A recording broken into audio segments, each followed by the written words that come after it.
बारिश के बीच लोगों ने पूछा कि क्या उस जगह पर कोई है। तभी एक लड़का दिखाई दिया। लोग उसे गौर से देखने लगे। उन्हें आश्चर्य हुआ कि उस जगह पर कोई है। उन्होंने उससे बारिश रुकने तक वहीं रुकने की इजाजत मांगी। बातचीत के दौरान वे उसे घूरते रहे और वो समझने की कोशिश करता रहा कि वे कैसे लोग हैं। हालांकि वो एक बच्चा था, फिर भी उन्होंने उसका सम्मान करने का फैसला किया। फिर भी वे बुरे लोग नहीं लग रहे थे। उसने मुट्ठी बांधकर कहा कि वे जहाँ चाहे रह सकते हैं, लेकिन उन्हें मंडप से बचना चाहिए। इसके बजाय वे किसी अन्य स्थान का उपयोग कर सकते हैं। उन्होंने उसे धन्यवाद दिया और उसकी शर्त मान ली। उनके नेता ने संदेश पहुंचाया और सभी ने उस व्यक्ति को कुलपति कहकर पुकारा। उनके जाने के बाद उसने उनकी पीठ पर एक अजीब चिन्ह देखा, जिससे उसे लगा कि वे एक ही कबीले के होंगे। जब वे चले गए तो लड़का जानना चाहता था कि वे कौन है, लेकिन उसे अभी भी कुछ काम था। जब वो घर पहुंचा तो वो उत्साहित था क्योंकि खाने का समय हो गया था। जार खोलने पर उसने कई कीड़े देखे। वो उन्हें ब्लैक टाइगर टारंटिला को खिलाने के लिए इस्तेमाल करता था, जो चीन की एक मकड़ी है जो बाघ जैसी धारियों के कारण 20 सेमी तक बढ़ सकती है। बिना समय गंवाए उसने कीट को पेश किया, जिसे तुरंत खा लिया गया। मकड़ी, जो कभी नाखून के आकार की थी, पहले ही 2 बार केचुली बदल चुकी थी और काफी बढ़ गई थी, जिससे वो खुश था। बगल में देखने पर उसने एक दराज खोली जिसमें शरीर पर धारियों वाली एक छिपकली रखी हुई थी। अपने पिछले जन्म में उसे पैसे की कमी के कारण इसे प्राप्त करने में कठिनाई हुई थी, लेकिन अब वो इसे आसानी से प्राप्त कर सकता था। उसने भोजन देने के लिए अपना हाथ बढ़ाया। हालांकि छिपकली ने उसकी उंगली काट ली, जिससे वो दर्द से चिल्ला उठा। वो सोच रहा था कि क्या उसे अपना पिछला जन्म कहना चाहिए, क्योंकि उस शरीर में आने से पहले वो एक स्ट्रीमर था जिसके 10 लाख ग्राहक थे और वो एक पेशेवर जीव विज्ञानी के रूप में जाना जाता था। उसकी मुख्य सामग्री जहरीले जानवरों के बारे में थी। समस्या एक विशेष उत्सव लाइव स्ट्रीम के दौरान उत्पन्न हुई। उसने वीडियो के लिए एक दुर्लभ सांप को पकड़ने की योजना बनाई थी, इसलिए वो अफ्रीका गया, लेकिन वहाँ भी उसे ढूंढना बहुत मुश्किल था क्योंकि वो आवारा बिल्ली की तरह आम नहीं था। बहुत कोशिशों के बाद उसने आराम करने का फैसला किया,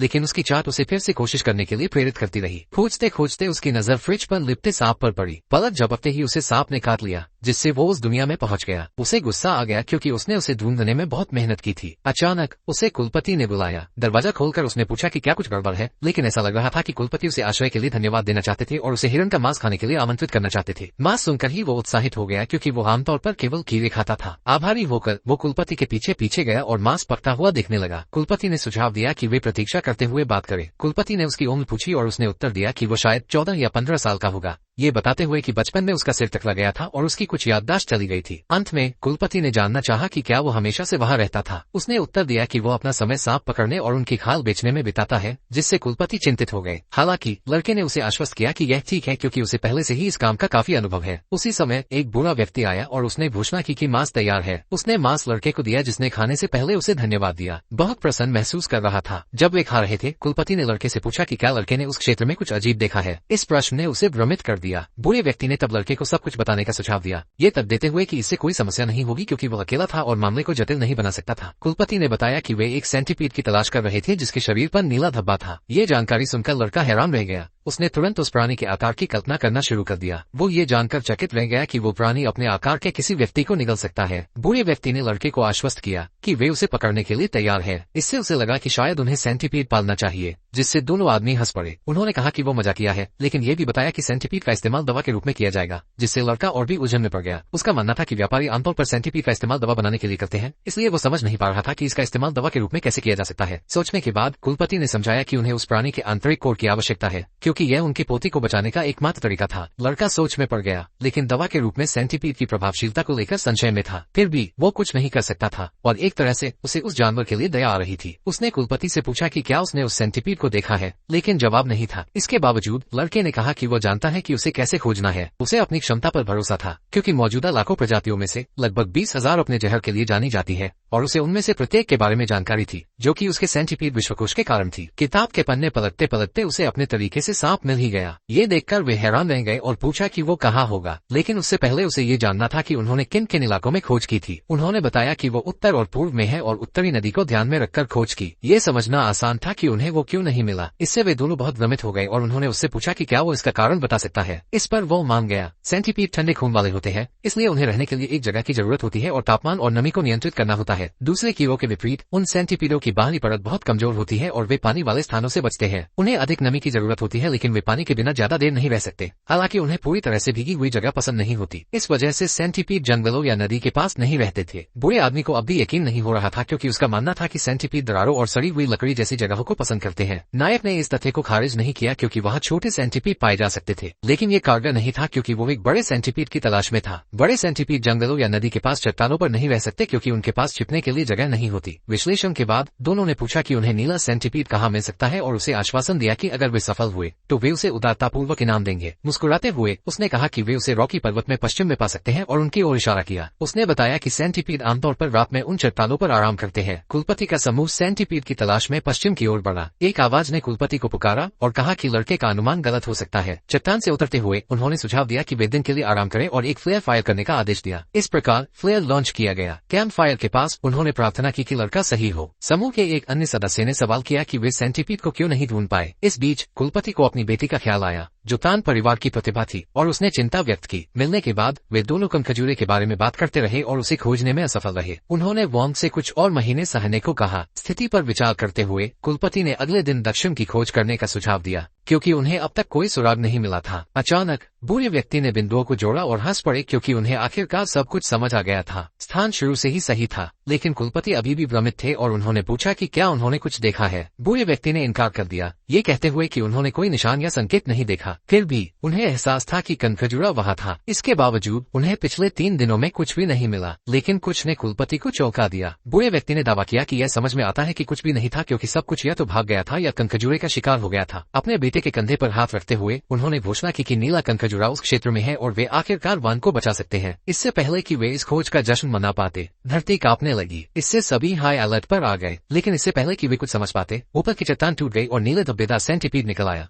जिससे आसपास की हर चीज तबाह हो गई और उनके आदमियों में घबराहट फैल गई। उन्होंने कहा कि वे इसे खुद देखना चाहते हैं। कुलपति के दल ने आखिरकार नीले सेंटीपीड को हरा दिया और इसके साथ ही वे वोन को बचा पाए। कुलपति ने अपने पिता को निर्देश दिया कि घायलों को और स्वस्थ सैनिकों को सिचुआन ले जाया जाए। उनके पिता ने चिंता जताई, लेकिन कुलपति ने समझाया कि झगड़े खून और एहसान और पत्थर में उकेरे जाते हैं, जो संघर्ष की तीव्रता को दर्शाते हैं। आश्चर्यचकित भाव से उनके पिता को एहसास हुआ कि उन्होंने केवल वोन के बारे में सोचकर गलती की है। हालांकि उन्होंने कहा कि उन्हें उस लड़के का मेहमान के तौर पर स्वागत करना होगा और उसे वह देना होगा जिसकी उसे जरूरत है। कुलपति ने कहा कि उन्होंने अपने आदमियों को इलाज के लिए गांव जाने का आदेश पहले ही दे दिया है और इस बीच वे उस लड़के से मिलने जाएंगे। उन्हें यकीन था कि वो छोटा लड़का नवीनतम घटनाओं के बारे में बहुत उत्सुक था। नायक को कई सेंटीपीड सहला रहे थे और अचानक वो उन सेंटीपीडों का पिता बन गया था। उसने बताया कि जब वो घर पहुंचा तो उसने अंडों को साफ करके बिस्तर पर रख दिया था, लेकिन जब वो उठा तो अंडों से बच्चे निकल चुके थे और इस तरह वो उन छोटे कनखजूरों का पिता बन गया। लड़का हैरान था कि इतनी जल्दी अंडे कैसे निकल आए। कनखजूरे लड़के के शरीर के साथ बहुत सहज महसूस कर रहे थे, लेकिन वो अभी भी उसके साथ रहने का आदी नहीं था, क्योंकि वे उसके पास ही पैदा हुए थे। हालांकि कनखजूरे उसे अपना पिता मानते थे और उसे छोड़कर नहीं जाते थे। पिछली रात नायक उस विशालकाय कनखजूरे को देखने के लिए एक गुफा में गया। आखिरकार उसे देखना ही था। जैसे ही वो गुफा के अंदर गया, उसे एक झींगुर दिखाई दिया और उसने बिना सोचे समझे उसे लात मार दी। कांपती सांस के साथ उसने राहत की सांस ली। उसे 3 अंडे मिले और उसने कहा कि वो लगभग असफल हो गया था, क्योंकि अगर बारिश हो जाती तो वो उनमें से एक को भी नहीं निकाल पाता। वो जल्दी से खड़ा हो गया और कहा कि उसे वापस जल्दी आना है, क्योंकि उसे अंडों को साफ करना है। मुस्कुराते हुए उसने कनखजूरों से कहा कि वे थोड़ी देर और रुकें, क्योंकि वो उन्हें नहलाने जा रहा है। हालांकि उसने नीले धब्बेदार कनखजूरे को नहीं देखा था, फिर भी वो बचे हुए अंडों को बचाकर बहुत खुश था। थोड़ा चिढ़कर उसने कनखजूरों से कहा कि वे उसे कुछ जगह दे। उसने समझाया कि उन्हें अभी भोजन की आवश्यकता नहीं है, क्योंकि वे केवल केचुई उतरने के बाद ही खाएंगे, लेकिन फिर भी उनके लिए उसे चिपके रहना असुविधाजनक था। अचानक उसे एक उपाय सूझा। उसे एहसास हुआ कि अगर वो पानी में गया तो कनखजूरे उससे अलग हो जाएंगे। फिर से मुस्कुराते हुए उसने कहा कि वे नहाने जा रहे हैं। कुलपति फिन आखिरकार लड़के को खोजते हुए पहुंच ही गए। उन्होंने उसे पुकारा, लेकिन कोई प्रतिक्रिया नहीं मिली, इसलिए उन्होंने दरवाजा खोला। अंदर जाते ही उन्होंने कई जड़ी बूटियां और दवाइयां देखी। उन्हें आश्चर्य हुआ कि क्या लड़का कोई चिकित्सक है। हालांकि कुलपति को जल्द ही एहसास हो गया कि बिना अनुमति के किसी के कमरे में जाना अपमानजनक है। उन्होंने सोचा कि वो बाद में आएंगे, लेकिन तभी कुछ चरमराने लगा। जब उन्होंने एक जार खोला तो उन्हें एक मकड़ी दिखाई दी। अगले दराज में जाने पर उन्हें एक छिपकली मिली। इधर उधर देखने पर उसे बहुत सारे कीड़े दिखाई दिए और उसे यकीन नहीं हुआ। आखिर वो लड़का जहरीले जानवर पाल रहा था। तान कबीले के लोग भी ऐसा नहीं कर सकते थे। वो सिर्फ जहर निकाल सकते थे और उन्हें जहरीले जीवों के बारे में पहले से ही पता था। लड़के के कमरे से बाहर निकलते हुए उसने कहा कि उसने सोचा था कि उसकी बेटी की जान बच गई,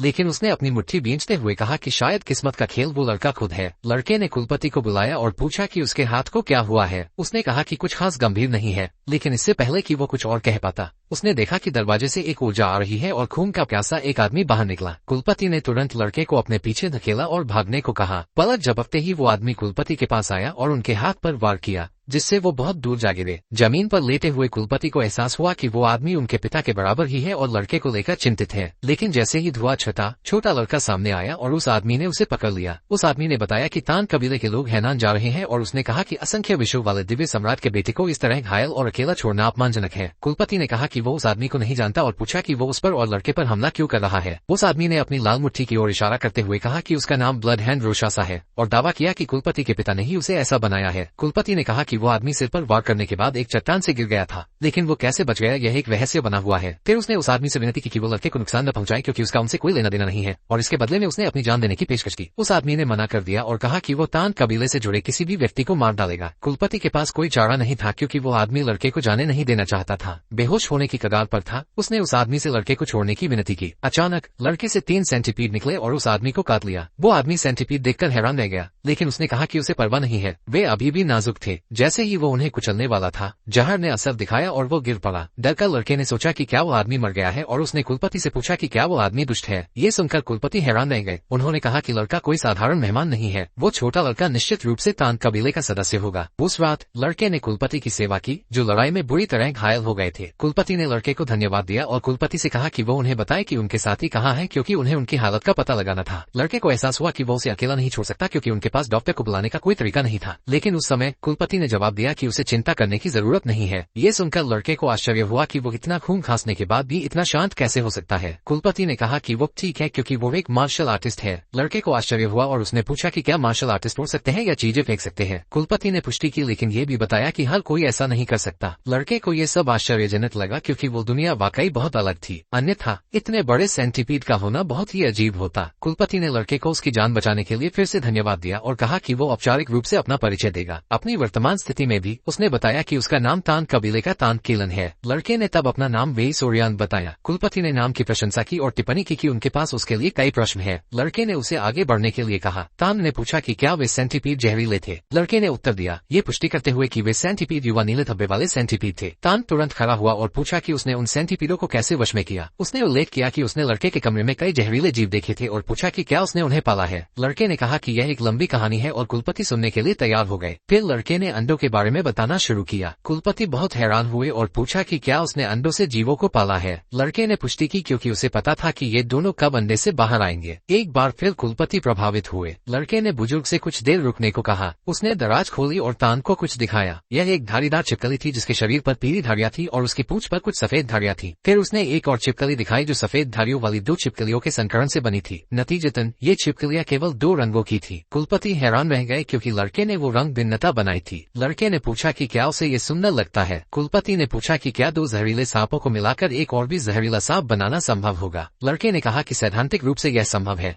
लेकिन ये जानना जरूरी होगा कि किसमें ज्यादा जहर है ताकि यह काम कर सके। ये खबर कुलपति को हैरान कर गई और उन्होंने लड़के को अपने परिवार में शामिल होने के लिए आमंत्रित किया। अगर वो तान कबीले में शामिल हो जाता है तो वो सभी मार्शल आर्ट तकनीक सीख जाएगा और उसे सभी प्रकार के अमृत और अपनी इच्छानुसार कोई भी जहर में जाएगा। अपने हुनर से वो 10 महान विषैले जीवों को पकड़ सकता था। और अगर उसे मनाने के लिए इतना ही काफी नहीं था तो उसने केंद्रीय मैदानों के 3 फूलों में से एक को भी पेश किया जो उसकी बेटी थी। लड़का हैरान था, लेकिन कुलपति ने समझाया कि वो अभी भी छोटा है और ऐसा करने में कोई दिक्कत नहीं है। उसने उससे कहा कि वो इस बारे में भूल जाए और फिर पूछा कि क्या केंद्रीय मैदानों के 10 महान विषैले जीव नीले धब्बेदार सेंटीपीड जितने अविश्वसनीय है। कुलपति ने पुष्टि की कि वे है। उन्होंने टिप्पणी की कि नीला सेंटीपीड प्रभावशाली था, लेकिन उन जीवों की तुलना में वो काफी कम था। विशाल बिच्छू से लेकर सोने की तरह चमकने वाले सुनहरे मेढक तक उन्होंने कल्पना की कि वे उनसे भी बेहतर है। ऐसा लग रहा था कि लड़का आश्वस्त हो गया था। 2 दिन बाद कुलपति के आदमी चकित थे। आखिरकार एक खून से सना हुआ हाथ दिखाई दिया। कुलपति ने बताया कि वो छुपकर अपनी मार्शल आर्ट में महारत हासिल कर रहा था और दावा किया कि वो अपने पिता के स्तर के बहुत करीब था। लोगों ने सोचा कि उसने उस आदमी को मौत के लोक में भेज दिया है और वो शायद 10,000 विश्वों के लोक में पहुंच गया है। उन्होंने उसे बधाई दी, लेकिन कुलपति ने कहा कि उसने कुछ हासिल नहीं किया और स्पष्ट किया कि उस आदमी को मारने वाला वो नहीं था, बल्कि उसके बगल में खड़ा लड़का था। लोगों ने लड़के को धन्यवाद दिया और कुलपति ने स्पष्ट किया कि गलतफहमी हुई थी। उसने लड़के से उन्हें दिखाने को कहा। लड़के ने उन्हें पास आने को कहा और उन्हें कनखजूरे दिखाए। लोग हैरान थे और सोच रहे थे कि उसने कनखजूरों को कैसे वश में कर लिया। उसकी प्रतिभा को पहचानते हुए कुलपति ने लड़के की प्रशंसा की और उसे अपने जैसा ही बताया, लेकिन लड़के ने जवाब दिया कि उसे इस पर सोचने के लिए और समय चाहिए। फिर उसने कहा कि उसे उठ जाना चाहिए क्योंकि वो देर नहीं करना चाहता था। लड़के ने पूछा कि क्या कुलपति कुछ ठीक कर रहे हैं। कुलपति ने बताया कि खून से सना हाथ एक मार्शल आर्ट का अभ्यास करता है। उन्होंने कहा कि यह एक ऐसी कला है जिसमें मानव रक्त और अस्थि मज्जा की आवश्यकता होती है। हैरान होकर लड़के ने पूछा कि यह किस तरह की मार्शल आर्ट है। कुलपति ने सोचा कि शायद उस आदमी ने कोई गुप्त स्क्रॉल या शिष्य छोड़े हैं और भविष्य की समस्याओं को रोकने के लिए उन्हें हर चीज से निपटने की जरूरत है। इसके अलावा अगर कोई पकड़ा गया था तो जाहिर है कि उन्हें उसे बचाना होगा, जिस पर पुरुष सहमत हो गए। कुलपति ने पूछा कि क्या लड़का इस काम में उनकी मदद करना चाहता है, ये देखते हुए कि वो द्वीप के भूगोल से परिचित था। लड़के ने स्थिति के बारे में सोचा और टिप्पणी की कि अगर वो कबीले में शामिल हो जाता है तो उसे आजीवन पद मिलेगा, लेकिन स्वीकार करने से पहले पर्यावरण का आकलन करना एक नियम था। कुलपति के ठीक होते ही वो मदद करने के लिए तैयार हो गया। पुरुषों ने उस युवा लड़के को उसकी पसंद के लिए धन्यवाद दिया और कहा कि उसने सही निर्णय लिया है। लड़के ने मुस्कुराते हुए जवाब दिया कि अगर लोगों की जान बचानी है तो ये स्पष्ट है कि उसे मदद करनी चाहिए। अपने विचारों में उसने पुष्टि की कि वो इस अवसर का उपयोग ये पता लगाने के लिए करेगा कि तान कबीले का स्थान कैसा है। आखिरकार उनका मानना था कि किसी भी प्रतिबद्धता से पहले हमेशा पर्यावरण का मूल्यांकन किया जाना चाहिए। 3 दिनों के बाद मास्टर तान आखिरकार ठीक हो गए और उसके साथ वे रॉक्सेस के बेस का पता लगाने के लिए अकादमी के पास एक जगह पर गए। एहतियात के तौर पर उन्होंने पूछा कि क्या कोई लापता व्यक्ति है। गाँव वाले ने बताया कि हर साल जंगल में कुछ लोग गायब हो जाते हैं, लेकिन इतनी बार नहीं। कुलपति ने स्थिति समझी और जानकारी देने के लिए गांव वाले को धन्यवाद दिया। इसके साथ ही वे चले गए, लेकिन दुर्भाग्य से उन्हें कुछ खास नहीं मिला। जंगल से गुजरते हुए लड़के ने पूछा कि क्या उस गांव में कुछ खास है। कुलपति ने कहा कि उन्हें लगा कि वे उस स्थान पर हैं क्योंकि जब उन्हें पाया गया था तो उन्होंने खुद को प्रकट किया था, लेकिन उनका पता लगाना आसान नहीं होगा। उन्हें ये सब अजीब लगा क्योंकि एक भी निशान न मिलना असंभव था। एक बार फिर उन्हें खून से सने हाथ की याद आई और इससे उन्हें एक विचार आया। उन्होंने कुलपति से पूछा कि क्या उन्हें याद है कि उस आदमी ने क्या कहा था जब वो दिखाई दिया था, लेकिन ऐसा लग रहा था कि उन्हें कुछ भी याद नहीं था। इसके साथ ही लड़के ने कहा कि उस आदमी ने सुना था कि वे हैनान जा रहे हैं, तो जाहिर है किसी ने उसे बताया था कि वे वहां जा रहे हैं। लड़के ने सुझाव दिया कि उन्हें उन जगहों की जांच करनी चाहिए जहां तान कबीले हैनान में गए थे, और अगर वे उस आदमी का चित्र ले जाते हैं तो वे उसे पा सकते हैं। ये सुनकर पादरी हैरान रह गए और बोले कि यह अविश्वसनीय है। अगर रोक्सिसा ने ऐसा कहा है तो उन्होंने ये किसी ऐसे व्यक्ति से सुना होगा जिसने उन्हें देखा होगा। लड़के के विचार से उन्होंने तुरंत जाने का फैसला किया। दृश्य बदल गया और वे उस स्थान की ओर बढ़ रहे थे। पादरी के एक आदमी ने कहा कि वो जगह गाँव है, लेकिन उसने ये भी कहा कि वहाँ एक अजीब बीमारी फैल रही है। पादरी ने कहा कि उन्हें गाँव जाना चाहिए और लड़के के अनुसार वे लोग उनसे दुश्मनी नहीं करेंगे। पहुंचने पर वहाँ 2 लोग थे जो स्पष्ट रूप से थके हुए लग रहे थे। पादरी के समूह ने पूछा कि क्या उस जगह पर कोई है। उन्होंने एक आवाज सुनी जो पूछ रही थी कि वे वहाँ क्यों है, और फिर 4 लोग दिखाई दिए। पादरी ने तुरंत अपना परिचय दिया और अपने आने का कारण बताया। लड़का बस देखता रहा और उसने देखा कि गाँव बेजान लग रहा था और एक बच्चा बहुत कमजोर लग रहा था। लड़के को ये सब अजीब लगा। वो सोच रहा था कि उस गाँव के लोगों को क्या हो गया है। ऐसा लग रहा था कि उन्होंने कोई दवा ली है। बूढ़े व्यक्ति ने कहा कि कोई भी लापता नहीं है और नहीं उनके गाँव में कुछ हो रहा है और उन्हें जाने के लिए कहा। कुलपति ने कहा कि उन्हें इस पर यकीन नहीं है, आखिर वहाँ लोगों से ज्यादा घर थे। बूढ़े व्यक्ति ने कहा कि इससे उन्हें कोई लेना देना नहीं है और फिर से उन्हें जाने के लिए कहा। लड़का स्पष्ट रूप से परेशान था और कुलपति ने पूछा कि क्या हो रहा है। आखिरकार लड़के ने कहा था कि लोग उनके साथ दोस्ताना व्यवहार करेंगे, लेकिन लड़का भी उतना ही भ्रमित था। अचानक बच्चा बेहोश हो गया और बूढ़े व्यक्ति ने लड़की के लिए चिंता जताई क्योंकि वो उसकी एकमात्र बची हुई रिश्तेदार थी, लेकिन वो बहुत बीमार थी। कुलपति ने पूछा कि क्या वो अपनी चिकित्सा कला का उपयोग करके मदद कर सकता है। बूढ़े व्यक्ति ने पूछा कि क्या ये केंद्रीय मैदानी इलाकों की चिकित्सा कला है, और कुलपति ने पुष्टि की, ये कहते हुए कि हालांकि वो डॉक्टर नहीं है, फिर भी उसे चिकित्सा का बुनियादी ज्ञान है, और पूछा कि क्या वो बच्चे को देख सकता है। बूढ़े व्यक्ति ने अनुमति दी। उन्होंने स्वीकार किया कि गांव में वास्तव में एक प्लेग फैला हुआ था जिससे बच्चे मर रहे थे और स्वस्थ लोग पीड़ित थे। कुलपति समझ गए और कहा कि वो कोशिश करेंगे। बूढ़े व्यक्ति ने उनसे उसे अंदर लाने के लिए कहा और कुलपति और उनके दल ने उसका पीछा किया। इसके साथ ही वे दौड़े और लड़के ने पूछा कि क्या बुजुर्ग को चिकित्सा कला का भी ज्ञान है। उन्होंने बताया कि तान कबीले की विश्वविद्या से जुड़ी युद्ध कला से भी चिकित्सा में निपुणता आती है क्योंकि इसके लिए शरीर की गहरी समझ की आवश्यकता होती है। लड़के को लगा कि तान कबीले में जहर का इस्तेमाल होता है, लेकिन वो चिकित्सा कला सीखने के लिए उनके साथ जुड़ना चाहता था। उस व्यक्ति ने ये भी बताया कि कभी कभी वे दुष्ट लोगों को जहर देकर उनकी प्रतिक्रिया देखते हैं। ये देखकर लड़के को झटका लगा क्योंकि यह मानव प्रयोग था। लड़के ने कहा कि ऐसा होना ही था। आखिरकार वे लोग काफी डरावने थे। दरवाजे के सामने खड़े होकर वे आखिरकार अंदर आए और बच्ची को लिटा दिया। कुलपति ने बताया कि उन्होंने अपनी कुछ आंतरिक चाबियां हस्तांतरित की है और उसकी श्वास को भी स्थिर किया है। बूढ़े व्यक्ति ने एक बार फिर उन्हें हर चीज के लिए धन्यवाद दिया और प्रार्थना की कि वे उनकी इकलौती पोती को बचा सके, लेकिन उसकी नब्ज में कुछ अजीब लग रहा था। कुलपति ने पूछा कि क्या जन्म से ही उसका दिल कमजोर है। बूढ़े व्यक्ति ने बताया कि उसे बीमार हुए 6 महीने हो गए थे और गांव के अन्य लोग भी उसके पीछे पीछे आने लगे थे।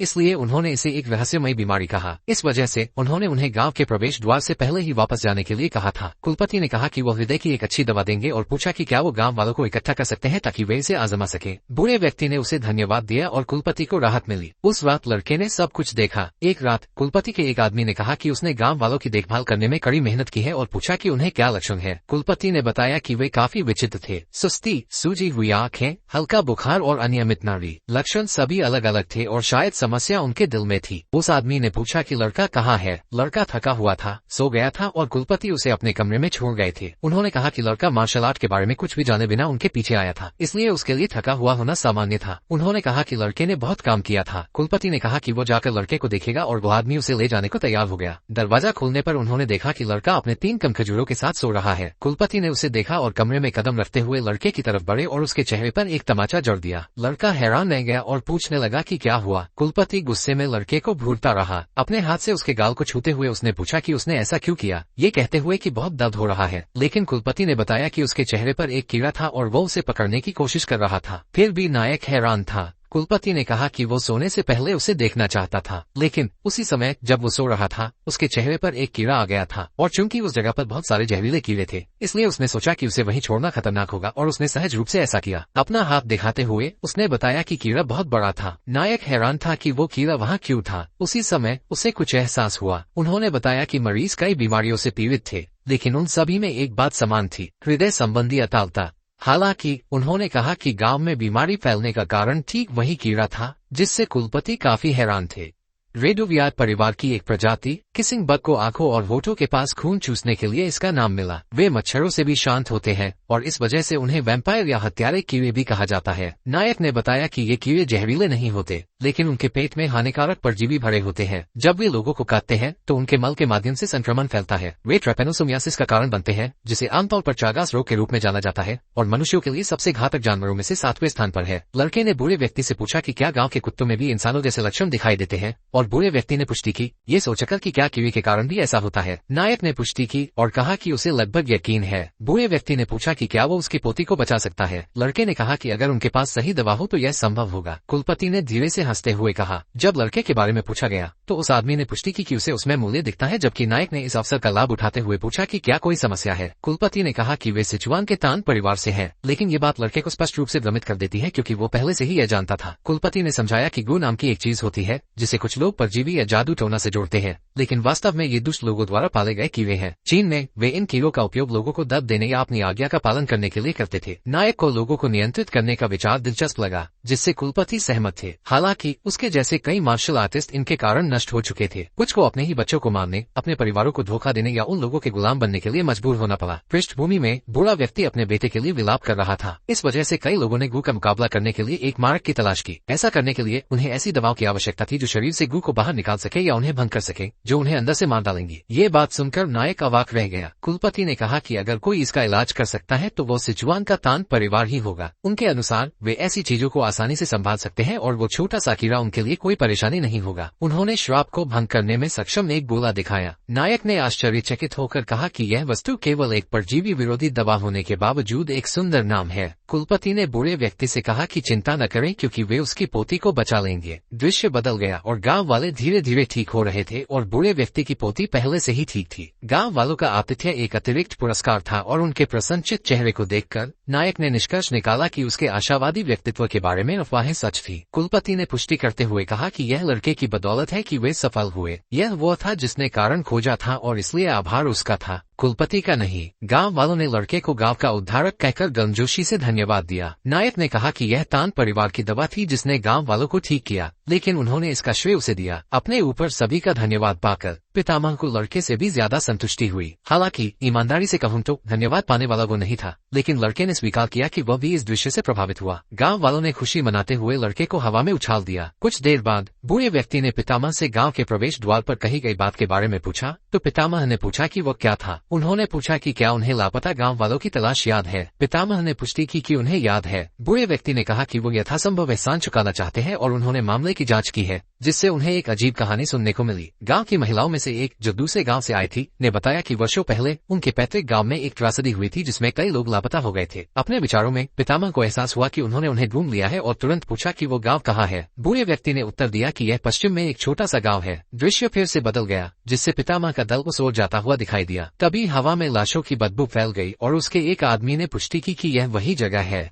पादरी ने बहुत आश्चर्यचकित प्रतिक्रिया व्यक्त की और इसे भयावह बताया। हवा में जहर भरा हुआ था। एक आदमी ने लड़के को देखने से मना किया, लेकिन लड़के ने कहा कि उसने सब कुछ देख लिया है। अचानक किसी ने पूछा कि यह क्या है। तभी एक पंजा दिखाई दिया और उसने अपनी चोंच से एक सांप के सिर को पकड़ लिया। वो एक पक्षी था। लड़के ने एक पत्थर उठाया और कहा कि वो उस प्राणी को मृतकों का और अपमान नहीं करने दे सकता। उसने तुरंत पत्थर उस पर फेंका। पत्थर पक्षी के पास लगा, जिसने जवाब में अपना पंजा वापस जमीन पर रख दिया। पक्षी समूह को घूरता रहा। उनमें से एक आदमी स्पष्ट रूप से चिढ़ गया था, लेकिन पादरी ने उसके कंधे पर हाथ रखा और कहा कि कुछ गड़बड़ है। अचानक पक्षी फिर से उड़ गया, एक तीव्र आभा दिखाते हुए। लड़का ये देखकर बहुत चिंतित हो गया। इधर उधर देखने पर उसने देखा कि खोपड़ियां पिघल रही है। कुलपति ने लड़के के मुंह को बंद कर दिया और सभी को भागने को कहा, क्योंकि वो जानवर याव नामक एक जहरीले पंख वाला पक्षी था। जब वे आखिरकार बच निकले तो कुलपति ने बताया कि जब उसने अपने पंख फैलाए तो वो 1.6 मीटर चौड़ा दिखाई दिया। उसकी चोंच नुकीली थी और उसका शरीर बैंगनी पंखों से ढका हुआ था। जब वो क्रोधित हुआ तो उसने अपने पंख फैलाए और उसके आसपास की हर चीज काली और सड़ने लगी, जिससे धीरे धीरे जहर निकलने लगा। पक्षी के सिर पर एक सुनहरा मुकुट था जो उसे एक राजसी रूप दे रहा था। उसे जैन या शेम याओ भी कहा जाता था। हैरान होकर नायक ने पूछा कि क्या वो महान विषैले जीवों में से एक है। कुलपति ने पुष्टि की, ये कहते हुए कि वो 10 महान विषैले जीवों में सबसे ऊपर है। वो वास्तव में सभी विश्वों का राजा था। नायक ये देखकर चकित रह गया। अपने विचारों में नायक ने कहा कि पृथ्वी के जहरीले कीड़े और सांप भी उसकी तुलना में प्यारे लगते हैं। कुलपति ने बताया कि यह पक्षी संभवतः जहरीले सांपों की ओर आकर्षित होता है, क्योंकि यह केवल जहरीले सांपों के सिर खाता है। लड़के ने पूछा कि क्या ऐसा आम बात है, लेकिन महान कुलपति ने कहा कि ऐसा देखना बहुत ही दुर्लभ है। नायक इस खबर से चकित था। उस समय नायक ने पूछा कि क्या वे उसे पकड़ सकते हैं। ये सुनकर सभी लोग हैरान रह गए। कुलपति ने पूछा कि क्या वो वास्तव में कोशिश करना चाहता है और लड़के ने कहा हाँ, लेकिन जहर संभवतः घातक था। कुलपति ने लड़के की ओर देखा और कहा कि लक्ष्य प्राप्त करने का एक तरीका है। ये सुनकर नायक आश्चर्यचकित हो गया। कुलपति ने समझाया कि अगर वो तांग कबीले की जहर की तकनीक में महारत हासिल कर लेता है तो वह सभी जहरों से प्रतिरक्षित हो जाएगा, जिसमें शिनो का जहर भी शामिल है। हालांकि कुलपति ने यह भी कहा कि वे अपनी तकनीक किसी बाहरी व्यक्ति को नहीं सिखा सकते। कुलपति होने के बावजूद वो नियमों को नहीं तोड़ सकता था। नायक ने पूछा कि क्या वो परिवार का हिस्सा बनने पर उन्हें सीख सकता है और क्या ये वास्तव में उसे सभी प्रकार के जहरों से प्रतिरक्षित कर देगा, यहाँ तक कि शेन्या से भी। कुलपति ने उसकी हर बात की पुष्टि की। अगर नायक अभी फैसला करता है तो वो उसे बिना किसी झिझक के तुरंत सिखाएगा,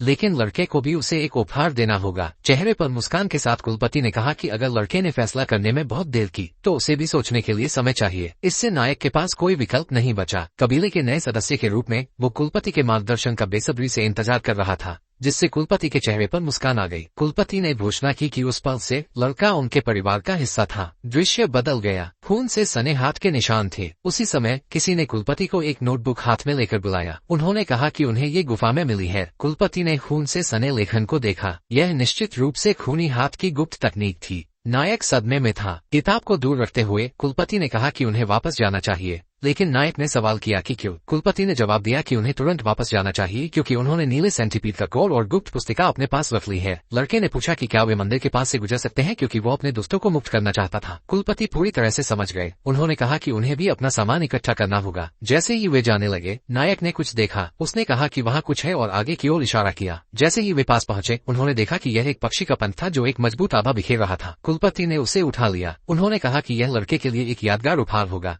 जो परिवार में उसके प्रवेश को चिन्हित करेगा। नायक ने इसे गहराई से महसूस किया और आभार व्यक्त किया। कुलपति ने कहा कि उन्हें विशेष रूप से पसंद नहीं आया कि लड़का उन्हें कैसे संबोधित करता है और कहा कि वे समारोह के बाद उपाधि बदल देंगे। इससे लड़का थोड़ा भ्रमित हो गया। इस बीच तांगलान में महान कुलपति आखिरकार पहुंच गए। उन्हें आश्चर्य हुआ कि वेन कहाँ है। वे उसके पास पहुंचने के लिए जल्दी से पहुंचे। जब उन्होंने दरवाजा खोला तो महान कुलपति ने घोषणा की कि वो उसके लिए दवा लाए हैं। उन्होंने धब्बेदार सेंटीपीड वाला डिब्बा दिखाया। उनकी एक बेटी फूट फूट कर रोने लगी और कहने लगी कि उसे सफलता मिल गई है। बड़े ने कोल लिया और फिर भी थोड़ा चिंतित होकर बियॉन्ड लेस देन अज्ञात ग्रेटर देन के चेहरे को देखा। महान कुलपति ने कहा कि यह करीब था। समय में वापस आने पर राहत व्यक्त करते हुए उन्होंने कोल को लड़की के शरीर में रख दिया। महान कुलपति ने उसका हाथ पकड़कर उस पर किसी तरह की तकनीक का प्रयोग शुरू किया तो उससे मैना निकली। उस समय उन्हें उम्मीद थी कि वो अपनी आंखें खोलेगी। उसका नाम पुकारते हुए वे प्रतीक्षा करते रहे। एक अन्य दृश्य में नायक को किसी की पीठ पर ले जाया जा रहा था। नायक ने टिप्पणी की कि विमान विशाल थे, लेकिन उन्होंने सोचा नहीं था कि वे इतने विशाल होंगे। ऊंचाई से वे हानबो के लिए एक नाव में सवार हुए, फिर नानोंग से गुजरे और 1.5 महीने से अधिक की यात्रा के बाद वे अंततः सिचुआन पहुंचे। द्वार को देखते हुए उन्होंने समझाया कि यह तांगलान है। नायक उस स्थान को देखकर चकित था। चलते चलते उन्होंने टिप्पणी की कि पूरा पर्वत तांगलान का है, इसलिए इसे तांगलान पर्वत कहा जाता है। अचानक बहुत से लोग वहां आए और कहने लगे कि कुलपति वापस आ गए हैं।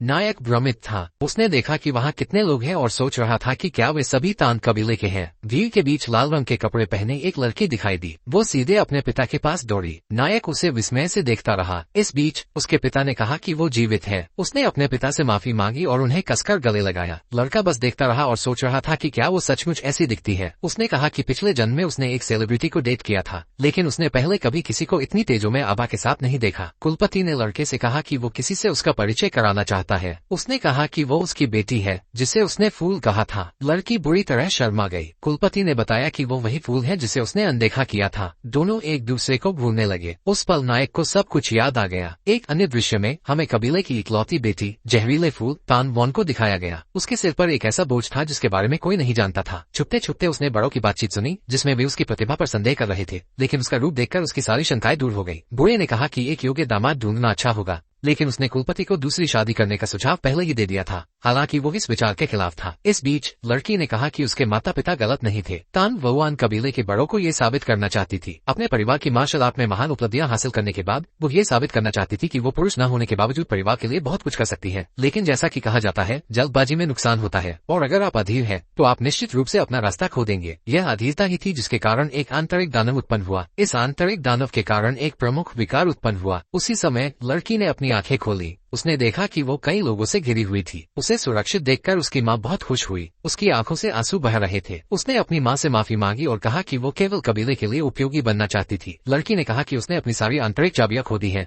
लेकिन उसके दादाजी ने उसे बुलाया और पूछा कि क्या वो अपराध बोध के कारण ऐसा कर रही है। हालांकि उन्होंने उसे बताया कि वो अभी तक 100 विषयों के स्तर तक नहीं पहुंची है, इसलिए उसे रोना बंद कर देना चाहिए और खुश रहना चाहिए। जब उसने अपने हाथ को देखा और उसमें ऊर्जा प्रवाहित हुई तो लड़की ने पूछा कि यह क्या है, और उसके दादाजी ने कहा कि उन्हें उसे कुछ बताना है। फिर उन्होंने एक युवा योद्धा की कहानी सुनाई जिसने उसे बचाया और उसे केवल 100 विषयों की नहीं बल्कि 1000 विषयों की आंतरिक चाबी भी दी। लड़की ने उसकी ओर देखा और दोनों के बीच एक अजीब सा माहौल बन गया। अपने विचारों में उन्होंने कहा कि उन्हें अपने द्वारा कही गई बात पर और अधिक विचार करना चाहिए। आखिरकार उन्होंने अपनी ही बेटी को खरपतवार कहा था। उसे एक तरफ रखते हुए उन्होंने अपना परिचय दिया और कहा कि उनका नाम वे सोरयांग है। उन्होंने कहा कि उन्होंने सुना था कि वो बीमार है, लेकिन अब वो बिल्कुल स्वस्थ लग रही है। उसने कहा कि उसे जहरीला फूल तान वॉन कहा जाता था और उसने उसे अपने जीवन को बचाने के लिए धन्यवाद दिया, ये कहते हुए कि वो जीवन भर इसे नहीं भूलेगी। इस बीच नायक उसकी सुंदरता से चकित था। अचानक लड़के के दिमाग में एक आवाज आई। ये कुलपति की आवाज थी जो पूछ रही थी कि वो इस सब के बारे में क्या सोचता है। क्या वो सोचता है कि वो काफी पतली है या वो बहुत सुंदर है, और क्या वो उसे बेहतर तरीके से जानना चाहेगा। ये सुनकर नायक शर्मा गया और घबरा गया। अपने 3 सेंटीपीडों के साथ स्पा में बैठे हुए उसने जो कुछ भी हुआ उसके बारे में सोचा और चाहा कि वो मर जाए। बगल में देखते हुए उसने अपने सेंटीपीडों को देखा और कहा कि वे आमतौर पर उसके शरीर को नहीं छोड़ते हैं, लेकिन जब उसने उन्हें बाल्टी में जाने के लिए कहा तो उन्होंने आज्ञा मानी, जो काफी रहस्यमय था। ऐसा लग रहा था जैसे वे उसे समझ सकते हैं, और जैसा कि श्री किलन ने कहा कि ऐसा लग रहा था कि वे हत्या के इरादे से प्रतिक्रिया दे रहे थे। उन्होंने कहा कि उनके लिए उनके नग्न शरीर को इस तरह घूरते रहना शर्मनाक था, इसलिए वे तुरंत नीचे चले गए। नायक को बस ये सब अद्भुत लगा। उन्होंने कहा कि श्री किलन ने उन्हें बताया था कि वे सेंटीपीड आध्यात्मिक प्राणी है,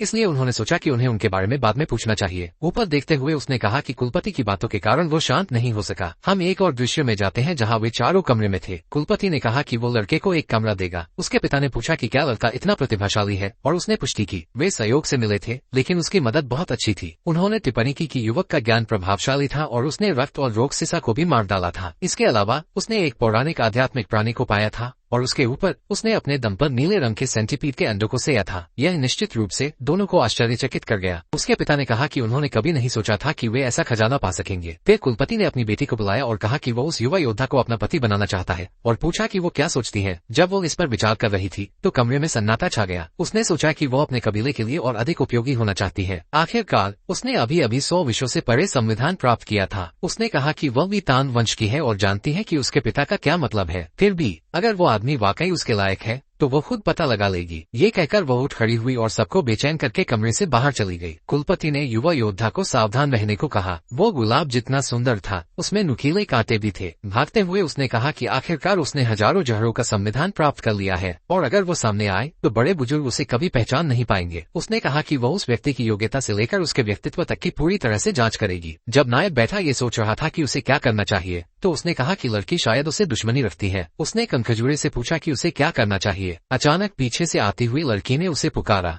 लड़की उसे गौर से देख रही थी। उसने क्षमा मांगी और कहा कि उसे जल्दी थी। उसने उससे उसका हाथ मांगा। एक पल सोचने के बाद उसने कहा कि पहले एक दूसरे को जानना बेहतर होगा। आखिरकार हर चीज का एक क्रम होता है। लड़की को आश्चर्य हुआ कि वो किस बारे में बात कर रहा है, लेकिन फिर उसे एहसास हुआ। उसने कहा कि उसका मतलब ऐसा नहीं था और उसने उसे बताया कि उसने सब कुछ गलत समझा था। इससे नायक निराश हो गया। जैसे जैसे उनके बीच का माहौल तनावपूर्ण होता गया उसने आह भरी और कहा कि वह ऐसा नहीं सोच रहा था। आखिरकार वो केवल उसकी नब्ज देखना चाहती थी। उसने पूरी तरह से गलत समझा था। वो स्थिति को समझ गया और कहा कि उसे एहसास हो गया है। वो उसके पास बैठ गई और फिर से माफी मांगी। आखिरकार वो अचानक से आ गई और बदतमीजी की। लड़की ने कहा कि वो जवान है इसलिए वो बताएगी कि क्या हो रहा है। फिर उसने युवक को बताना शुरू किया। उसने कहा कि उसने जो कहानी सुनी थी वो किसी सामान्य मध्ययुगीन कहानी की साजिश की तरह लग रही थी। एकमात्र प्रत्यक्ष वंशज होने के नाते उसे वंश को सुरक्षित रखने के लिए द्वितीय परिवारों की योजनाओं का सामना करना पड़ा। बड़ों ने एक योग्य दामाद लाने की योजना बनाई। लड़की ने एक बार फिर उससे माफी मांगी लेकिन कहा कि उसे उससे कुछ पुष्टि करनी है। भले ही चीजें ठीक न हो लेकिन उसका उसके साथ बुरा व्यवहार करने का कोई इरादा नहीं था, इसलिए उसने एक शपथ का सुझाव दिया। नायक ने हाथ बढ़ाया और कहा कि वो समझ गया है कि उसका क्या मतलब है। वो बेझिझक अपनी बात कह सकती है। उसकी ओर देखते हुए उसने उसका हाथ छुआ और कहा कि वो शुरू करेगी। कुछ देर बाद उसके अंदर से एक आभा निकली। उसने बताया कि तान कबीले की मार्शल आर्ट हर किसी के बस की नहीं होती और उनकी विश तकनीक में विषयों के साथ तालमेल बिठाना पड़ता है क्योंकि आंतरिक ऊर्जा उन्हें आत्मसात करके ही बढ़ती है। उन सभी में महारत हासिल करके ही कोई महारत हासिल कर सकता है। इसके साथ ही उसने अपनी बात समाप्त की। उसने कहा कि सौभाग्य से उसका शरीर विष तकनीक सीखने में सक्षम है। हालांकि उसका शरीर 10 विषयों से बना था। इसका मतलब है कि वो केवल 10 प्रकार के विषयों को ही संभाल सकता था। उसने कहा कि कुल मिलाकर उसकी क्षमताएं उसे केवल प्रथम श्रेणी के मार्शल आर्टिस्ट के स्तर पर ही रखती है और बिना प्रतिभा वाला कोई व्यक्ति इससे अधिक कुछ नहीं कर सकता। फिर उसने एक बार फिर माफी मांगी और कहा कि वो विदा लेती है। उसके जाते समय उसे 10 विषयों से भरे शरीर की खबर का दुख हुआ। आखिरकार इसका मतलब था कि वो किसी का ध्यान नहीं खींच पाएगा और उसके लिए ये बहुत गंभीर मुद्दा था। दृश्य उस लड़की पर आ गया जो नहा रही थी। उसने बताया कि उसके शरीर से एक अजीब सी गंध आ रही है क्योंकि उसने अपने शरीर में मौजूद नीले कनखजूरे खा लिए हैं। कई बार नहाने के बाद भी वो गंध नहीं आ रही थी। वो सोच रही थी कि क्या यह उसके जीवन बचाने वाले के प्रति कृतज्ञता की सजा है। लड़की ने सोते हुए उसकी दया का दिल से शुक्रिया अदा किया, लेकिन नायक बहुत भ्रमित था। आखिर वो सपना देख रहा था, लेकिन उसने कहा कि वो नहीं देख रहा था। उसने बताया कि उसने लड़की का रूप इसलिए लिया था ताकि उसे डर न लगे। उसने कहा कि वो कनखजूरों की माँ है, जिससे वो बहुत भ्रमित हो गया। तीनों बच्चे उसके पैर से लिपटे हुए थे। जब उसने उन्हें देखा तो पाया कि वे सभी लड़कियां थीं। फिर उसने पूछा कि वो सपने में कैसे आ गई। उसने बताया कि उसे बेरहमी से मार दिया गया था और उसके बच्चे वहीं रह गए, लेकिन उसका क्रोध स्वर्ग तक पहुंच गया और इस कारण उसकी आत्मा उसके शरीर में ही रह गई। जब उसने उसके शरीर को कोसा जिसने उसका कंठ खाया था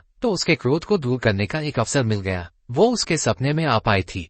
आखिरकार वो उसके बच्चों को अपने साथ लाया था। वो समझ गया कि आखिर में उसने ही उसका पता बताया था। ऐसा उसका इरादा नहीं था, लेकिन वो कनखजूरों की मौत में शामिल हो गया। लड़की ने अपनी आंखें बंद कर ली और पूछा कि क्या वो एक अनुरोध कर सकती है, बशर्ते कि इससे उसे परेशानी न हो। उसने हाँ कहा और उसकी हर इच्छा पूरी करने का वादा किया। उसने उससे कहा कि जब तक उसके बच्चे बड़े नहीं हो जाते वो उनका ख्याल रखे। वो उलझन में था कि कनखजूरे अपनी खाल उतारने के बाद स्वतंत्र कैसे हो जाते हैं। उसने बताया कि यह केवल निचले जीवों पर लागू होता है। हालांकि उसकी प्रजाति अलग है और जब तक उसके वंशज अपनी खाल नहीं उतारते तब तक वे माँ के भीतरी कोर में बहने वाली चीजों पर निर्भर रहेंगे। इससे नायक और भी उलझन में पड़ गया। आखिरकार उस लड़की ने अपने भीतरी कोर को पहले ही खा लिया था। उसने बताया कि उसने उस लड़की को श्राप दिया था और उसके भीतरी कोर के कारण लड़की के शरीर से एक अप्रिय गंध निकलती थी। उसने बताया कि ऐसा ये सुनिश्चित करने के लिए किया जाता है कि लड़की किसी भी पुरुष के करीब न जाए, जिससे उसे बच्चे पैदा करने में बाधा आए। इस बीच उसे पूरी स्थिति बहुत अजीब लगी। उसने शाप को हटाने की पेशकश की, बदले में उसके बच्चों को लड़की की आंतरिक ऊर्जा को अवशोषित करने की अनुमति दी। वो उसे उसका दिल जीतने में भी मदद कर सकती थी। उसने एक पल के लिए सोचा, लेकिन फिर कहा कि उसे यह सही नहीं लगा। आखिरकार वो इस तरह एक निहत्थे लड़की की इच्छा को कभी धोखा नहीं देगा। वो उसके दृष्टिकोण को समझ गई और महसूस किया कि वो वास्तव में एक महान व्यक्ति है। लेकिन फिर उसने पूछा कि वो इस चुनौती से कैसे पार पाने की योजना बना रहा है। आखिरकार वो लड़की काफी कठिन थी और वो उसके लिए आंतरिक कोर को ठीक से वापस नहीं ला सकती थी क्योंकि वो पहले ही लड़की द्वारा अवशोषित हो चुकी थी। ये सुनकर उसे एक उपाय सूझा। सेंटीपीड को देखते हुए उसने कहा कि सब कुछ उस पर छोड़ दो। आखिरकार उसे लगा कि यह सब काम कर सकता है। अगले दिन उसने लड़की को सारी बात बताई। वो ये जानकर सुनकर बहुत हैरान हुई कि सेंटीपीड के आंतरिक कोर के कारण उसके शरीर से गंध आ रही थी। उसने इसकी पुष्टि की और समझाया कि अगर वो सेंटीपीड को अपने शरीर से चिपका ले और उसे ऊर्जा अवशोषित करने दे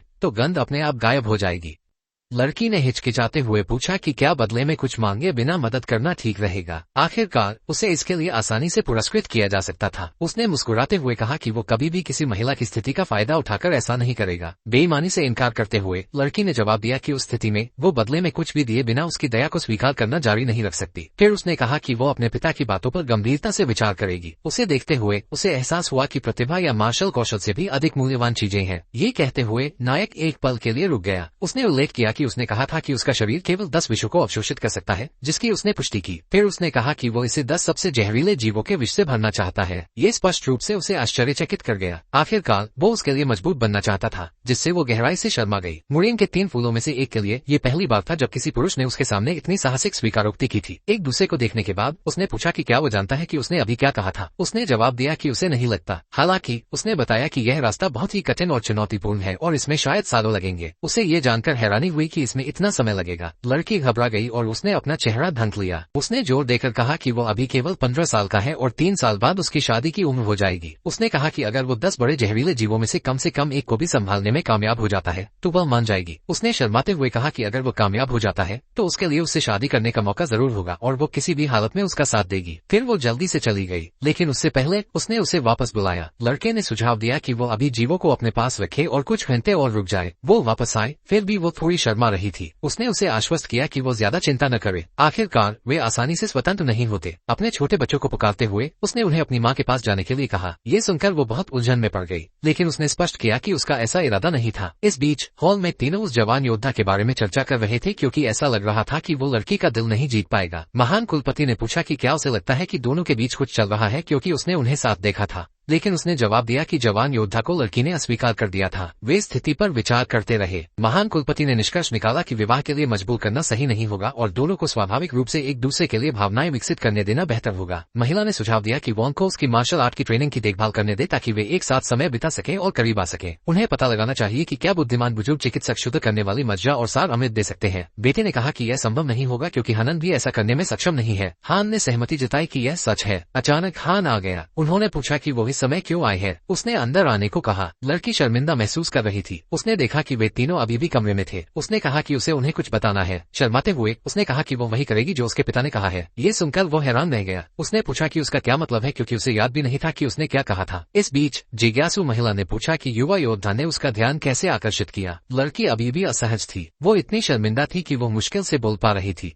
जिससे कुलपति और अधिक उत्सुक हो गए, क्योंकि उन्हें लगा कि वो युवा योद्धा को पसंद नहीं करती। फिर भी उसने कहा कि युवा योद्धा ने उससे कहा था कि वो उसके लिए दुनिया का सबसे महान बनेगा और ऐसा करने का वादा किया, जिससे वे सभी बहुत आश्चर्यचकित हो गए। जिज्ञासु होकर कुलपति ने उससे विस्तार से बताने को कहा। उसने बताया कि हालांकि उसकी जन्मजात प्रतिभा केवल 10 विषयों के स्तर की है, लेकिन उसने उसके लिए 10 महान विषैले जीवों को हराकर इसकी भरपाई करने का वादा किया है। महान कुलपति ने कहा कि ऐसा दावा करना उसके लिए साहस की बात है, और उसके बगल में बैठी महिला ने टिप्पणी की कि वो काफी दुर्लभ वर है। हालांकि उसका दिल तैयार है। वो कहती है कि वो शादी के लिए तभी राजी होगी जब वो वयस्क होने से पहले 10 महान विषैले जीवों में से एक को पकड़ लेगा। वो सोचती है कि क्या वो ये समझ पाया है। उसके पिता कहते हैं कि उसे कम से कम 3 प्राणी तो मांगने चाहिए थे। आखिर उसका हाथ जीतने के लिए इतने ही काफी थे। लड़की पूछती है कि क्या उसे यह बात लड़के को और अच्छे से समझानी चाहिए, लेकिन वो तय करती है कि इसकी कोई जरूरत नहीं है। बड़े कहते हैं कि उन्हें उसे भावी दामाद की तरह मानना चाहिए, लेकिन ऐसा दिखावा करना चाहिए जैसे कि उन्होंने अभी तक कुछ तय नहीं किया है और स्वाभाविक रूप से वो परिवार का हिस्सा बन जाएगा। सीन बदलते हुए कनखजूरा नायक का हाथ पकड़ लेता है। आखिरकार उसने युवती का दिल जीत लिया था। वो कहता है कि यह उसके साहस और दृढ़ता की बदौलत हुआ है। वो मुस्कुराते हुए कहती है कि आज उसका आखिरी दिन होगा, क्योंकि उसकी नाराजगी दूर हो गई है और उसकी आत्मा जल्द ही ऊपर उठेगी। लड़का समझ जाता है। कनखजूरा पूछता है कि क्या उसकी कोई आखिरी इच्छा है। वो कहती है कि वो कुछ भी मानेगी। एक पल सोचने के बाद वो कहता है कि वो उसका शरीर देखना चाहता है। थोड़ी शर्मिंदा होकर वो उसके अनुरोध को स्वीकार कर लेती है और अपना कंधा दिखाती है। वो बताती है कि उसे वासना की कमजोरी है। उलझन में नायक पूछता है कि क्या उसे वास्तव में ये बताना चाहिए। कनखजूरा हैरान होता है कि उसे ये क्यों चाहिए, या शायद वो कुछ और देखना चाहेगा,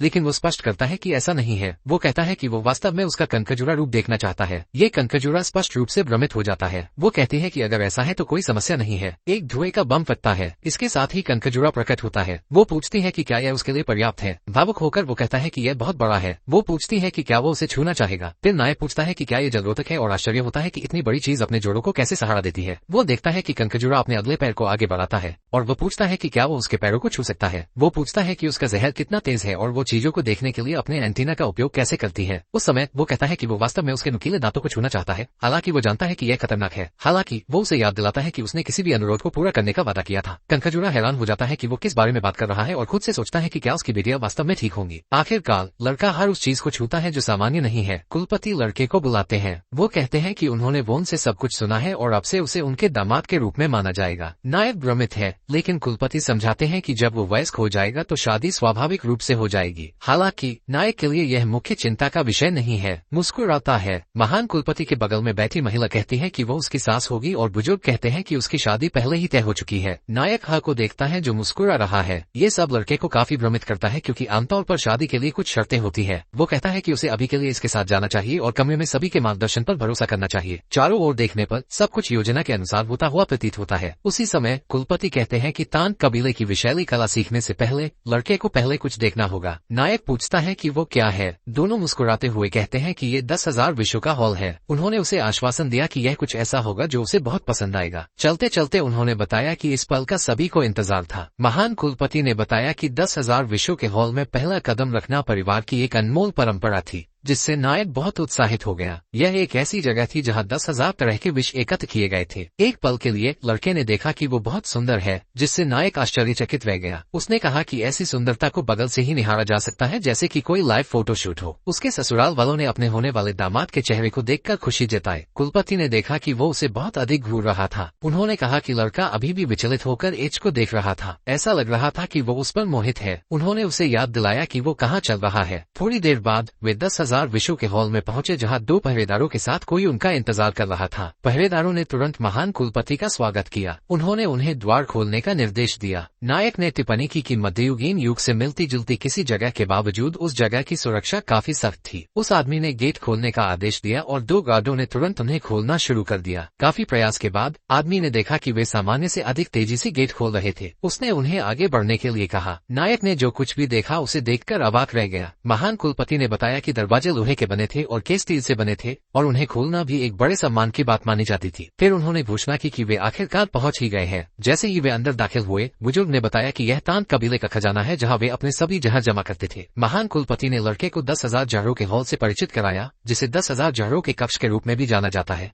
और उसे सतर्क रहने और लापरवाही से कुछ भी न छूने की सलाह दी। नायक सहमत हो गया, ये स्वीकार करते हुए कि जहरों को अच्छी तरह से रखा गया था और उन्हें पक्षाघात के जहर, नींद के जहर और इसी तरह की श्रेणियों में वर्गीकृत किया गया था। उसके ससुर ने उससे कहा कि वो उसे सब कुछ समझाए और कहा कि उसे उससे सुनने में ज्यादा मजा आएगा। शर्माते हुए उसने अपने पिता की बात मान ली। उसने लड़के का हाथ पकड़ा और कहा कि वो उसे तान कबीले के सबसे ताकतवर जहर दिखाएगी। सबसे पहले वान ने बताया कि जिस जहर से वे जूझ रहे हैं वो की डिसोल्व है, जो मार्शल आर्टिस्टों में सबसे ज्यादा डर का सबब होता है। एक ऐसा जहर जो इंसान की अंदरूनी ऊर्जा को खत्म देता है। उसने कहा कि हालांकि ये सभी जहर बहुत ताकतवर है, लेकिन तान कबीले का सबसे ताकतवर जहर कुछ और ही है। फिर उसने लड़के के हाथ में एक बीज फेंका। उसने पूछा कि क्या यह एक बीन है और उसने देखा कि यह टाइगर बीन जैसा है। लड़की ने बताया कि 10 सबसे जहरीले जीवों के जहरों के अलावा ये सबसे ताकतवर जहर है। यह एक पौधा था जो तान कबीले का प्रतीक था, कैस्टर प्लांट सीड। नायक को एहसास हुआ कि यह एक बीज में चावल है जिसमें एक बहुत ताकतवर जहर है जिसकी महज 2 मिलीग्राम मात्रा एक वयस्क के लिए जानलेवा होती है। यह जहर साइनाइड से भी ज्यादा ताकतवर है। वो ने पुष्टि की कि यह जहर तान कबीले के आदर्श, रंगहीन, दर्द रहित, स्वादहीन और आकारहीन सुनहरे जहर के करीब था। जब किसी को मारने के लिए इसका इस्तेमाल किया जाता था तो इसे सुनहरी मौत कहा जाता था। लड़की ने समझाया कि सबसे मजबूत जहर वो नहीं है जो भयानक मौत का कारण बनता है, बल्कि वह है जो चुपचाप मारता है, कोई निशान नहीं छोड़ता है। उसने आगे बताया कि तान कबीले की जहर कला भी इसी आदर्श का पालन करती है, विवेकपूर्ण और सटीक। नायक को एहसास हुआ कि यह हत्यारों का एक कबीला था। पीछे से आते हुए उसके ससुर ने कहा कि अब बहुत हो गया और उन्हें जहरीले जानवरों की जांच करने का सुझाव दिया। लड़के ने पूछा कि क्या उस जगह पर जहरीले जानवर है। उसने पुष्टि की और कहा कि वो उन पर नजर भी रख सकता है। उसने इस बात पर जोर दिया कि कबीला हर जरूरी सहायता प्रदान करेगा। नायक ये सुनकर खुश हुआ। उसे लगा जैसे वे उसके शौक का पूरा समर्थन कर रहे हैं। अचानक एक आवाज ने कुलपति को बताया कि उन्हें तुरंत जाने की जरूरत है। उन्होंने पूछा कि क्या हुआ। उन्होंने समझाया कि कबीले के बुजुर्गों के कारण उन्हें तुरंत काले कछुए के मंडप में जाने की जरूरत है। बड़े ने पूछा कि वे क्या योजना बना रहे हैं। उस व्यक्ति ने कहा कहा कि दो समस्याएं हैं। पहली समस्या सिचुआन शहर के स्वामी को भेजी गई दवा के बारे में थी, क्योंकि उसका वांछित प्रभाव नहीं हुआ था और उसने उन्हें शिकायतों से भरा एक पत्र भेजा था। दूसरा मुद्दा 10,000 विषों के हॉल के बारे में था और जाहिर तौर पर अफवाहें पहले से ही फैल रही थी। उसके ससुर ने उसे उनके साथ चलने के लिए कहा। ये कहकर वे काले कछुए के मंडप में गए। वहाँ बुजुर्गों ने कुलपति को बुलाया और पूछा कि वो क्या सोच रहे हैं। अपने आप एक महत्वपूर्ण निर्णय लेने के बाद उन्होंने सवाल किया कि वो एक अनाथ को शादी के लिए कैसे चुन सकता है। उसने पूछा कि वे किस बारे में बात कर रहे हैं और क्या वे उसके दामाद का अपमान कर रहे हैं। दोनों बुजुर्गों ने तुरंत अपने स्वर को नरम कर दिया। उसने कहा कि उसने खुद यह निर्णय लिया है और पूछा कि क्या उन्हें इससे कोई परेशानी है। हालांकि उन्होंने महान कुलपति से कुछ सामान्य ज्ञान का उपयोग करने के लिए कहा, यह इंगित करते हुए कि 10,000 विषयों के हॉल के प्रबंधन को बिना सिद्ध कौशल के एक लड़के को सौंपना बेतुका था। वान ने चुपचाप लड़के को देखा और माफी मांगी। उसने एक गहरी सांस ली और कहा कि माफी मांगने की जरूरत उसे नहीं है। उस समय उसने बातचीत में दखल देने से खुद को माफ कर दिया, लेकिन उसने सुझाव दिया कि चूंकि समस्या उसकी कथित काबिलियत की कमी के कारण उत्पन्न हुई है, तो वो बड़ों के सामने अपने हुनर का प्रदर्शन कर सकता है और इस तरह वो उनके लिए अपनी अहमियत साबित कर सकता है। हालांकि ये सुनकर वे बहुत हैरान हुए। उदाहरण के लिए नायक ने सुझाव दिया कि वो सिचुआन शहर के स्वामी के साथ इस मुद्दे को सुलझा सकता है। वान ने पूछा कि लड़के की क्या योजना है। नायक ने कहा कि वो आमतौर पर बाहर खड़ा होने या हंगामा करने वाला व्यक्ति नहीं है, लेकिन अगर कोई उसके पालतू जानवर पालने के शांतिपूर्ण जीवन में खलल डालता है तो वो उसे ऐसा नहीं करने देगा। उसने बड़ों को चुप करा दिया था। आखिरकार वे भड़क गए और बड़ों की बातचीत में दखल देने के लिए उसे खूब खरी खोटी सुनाए। उन्होंने उसे चुनौती दी और पूछा कि क्या उसे सिचुआन नगर के सरदारों के पत्र के बारे में पता भी है। अंदर घुसने से पहले उन्होंने उसे एक बदतमीज व्यक्ति कहा और दखल देने की हिम्मत करने के लिए कबीले के मुखिया को उसकी रिपोर्ट कर दी। बड़ों ने इस मौके का फायदा उठाते हुए किसी प्रतिष्ठित मार्शल कबीले से दामाद के लिए बहस की। चिल्सन की पत्नी नाराज होने लगी थी।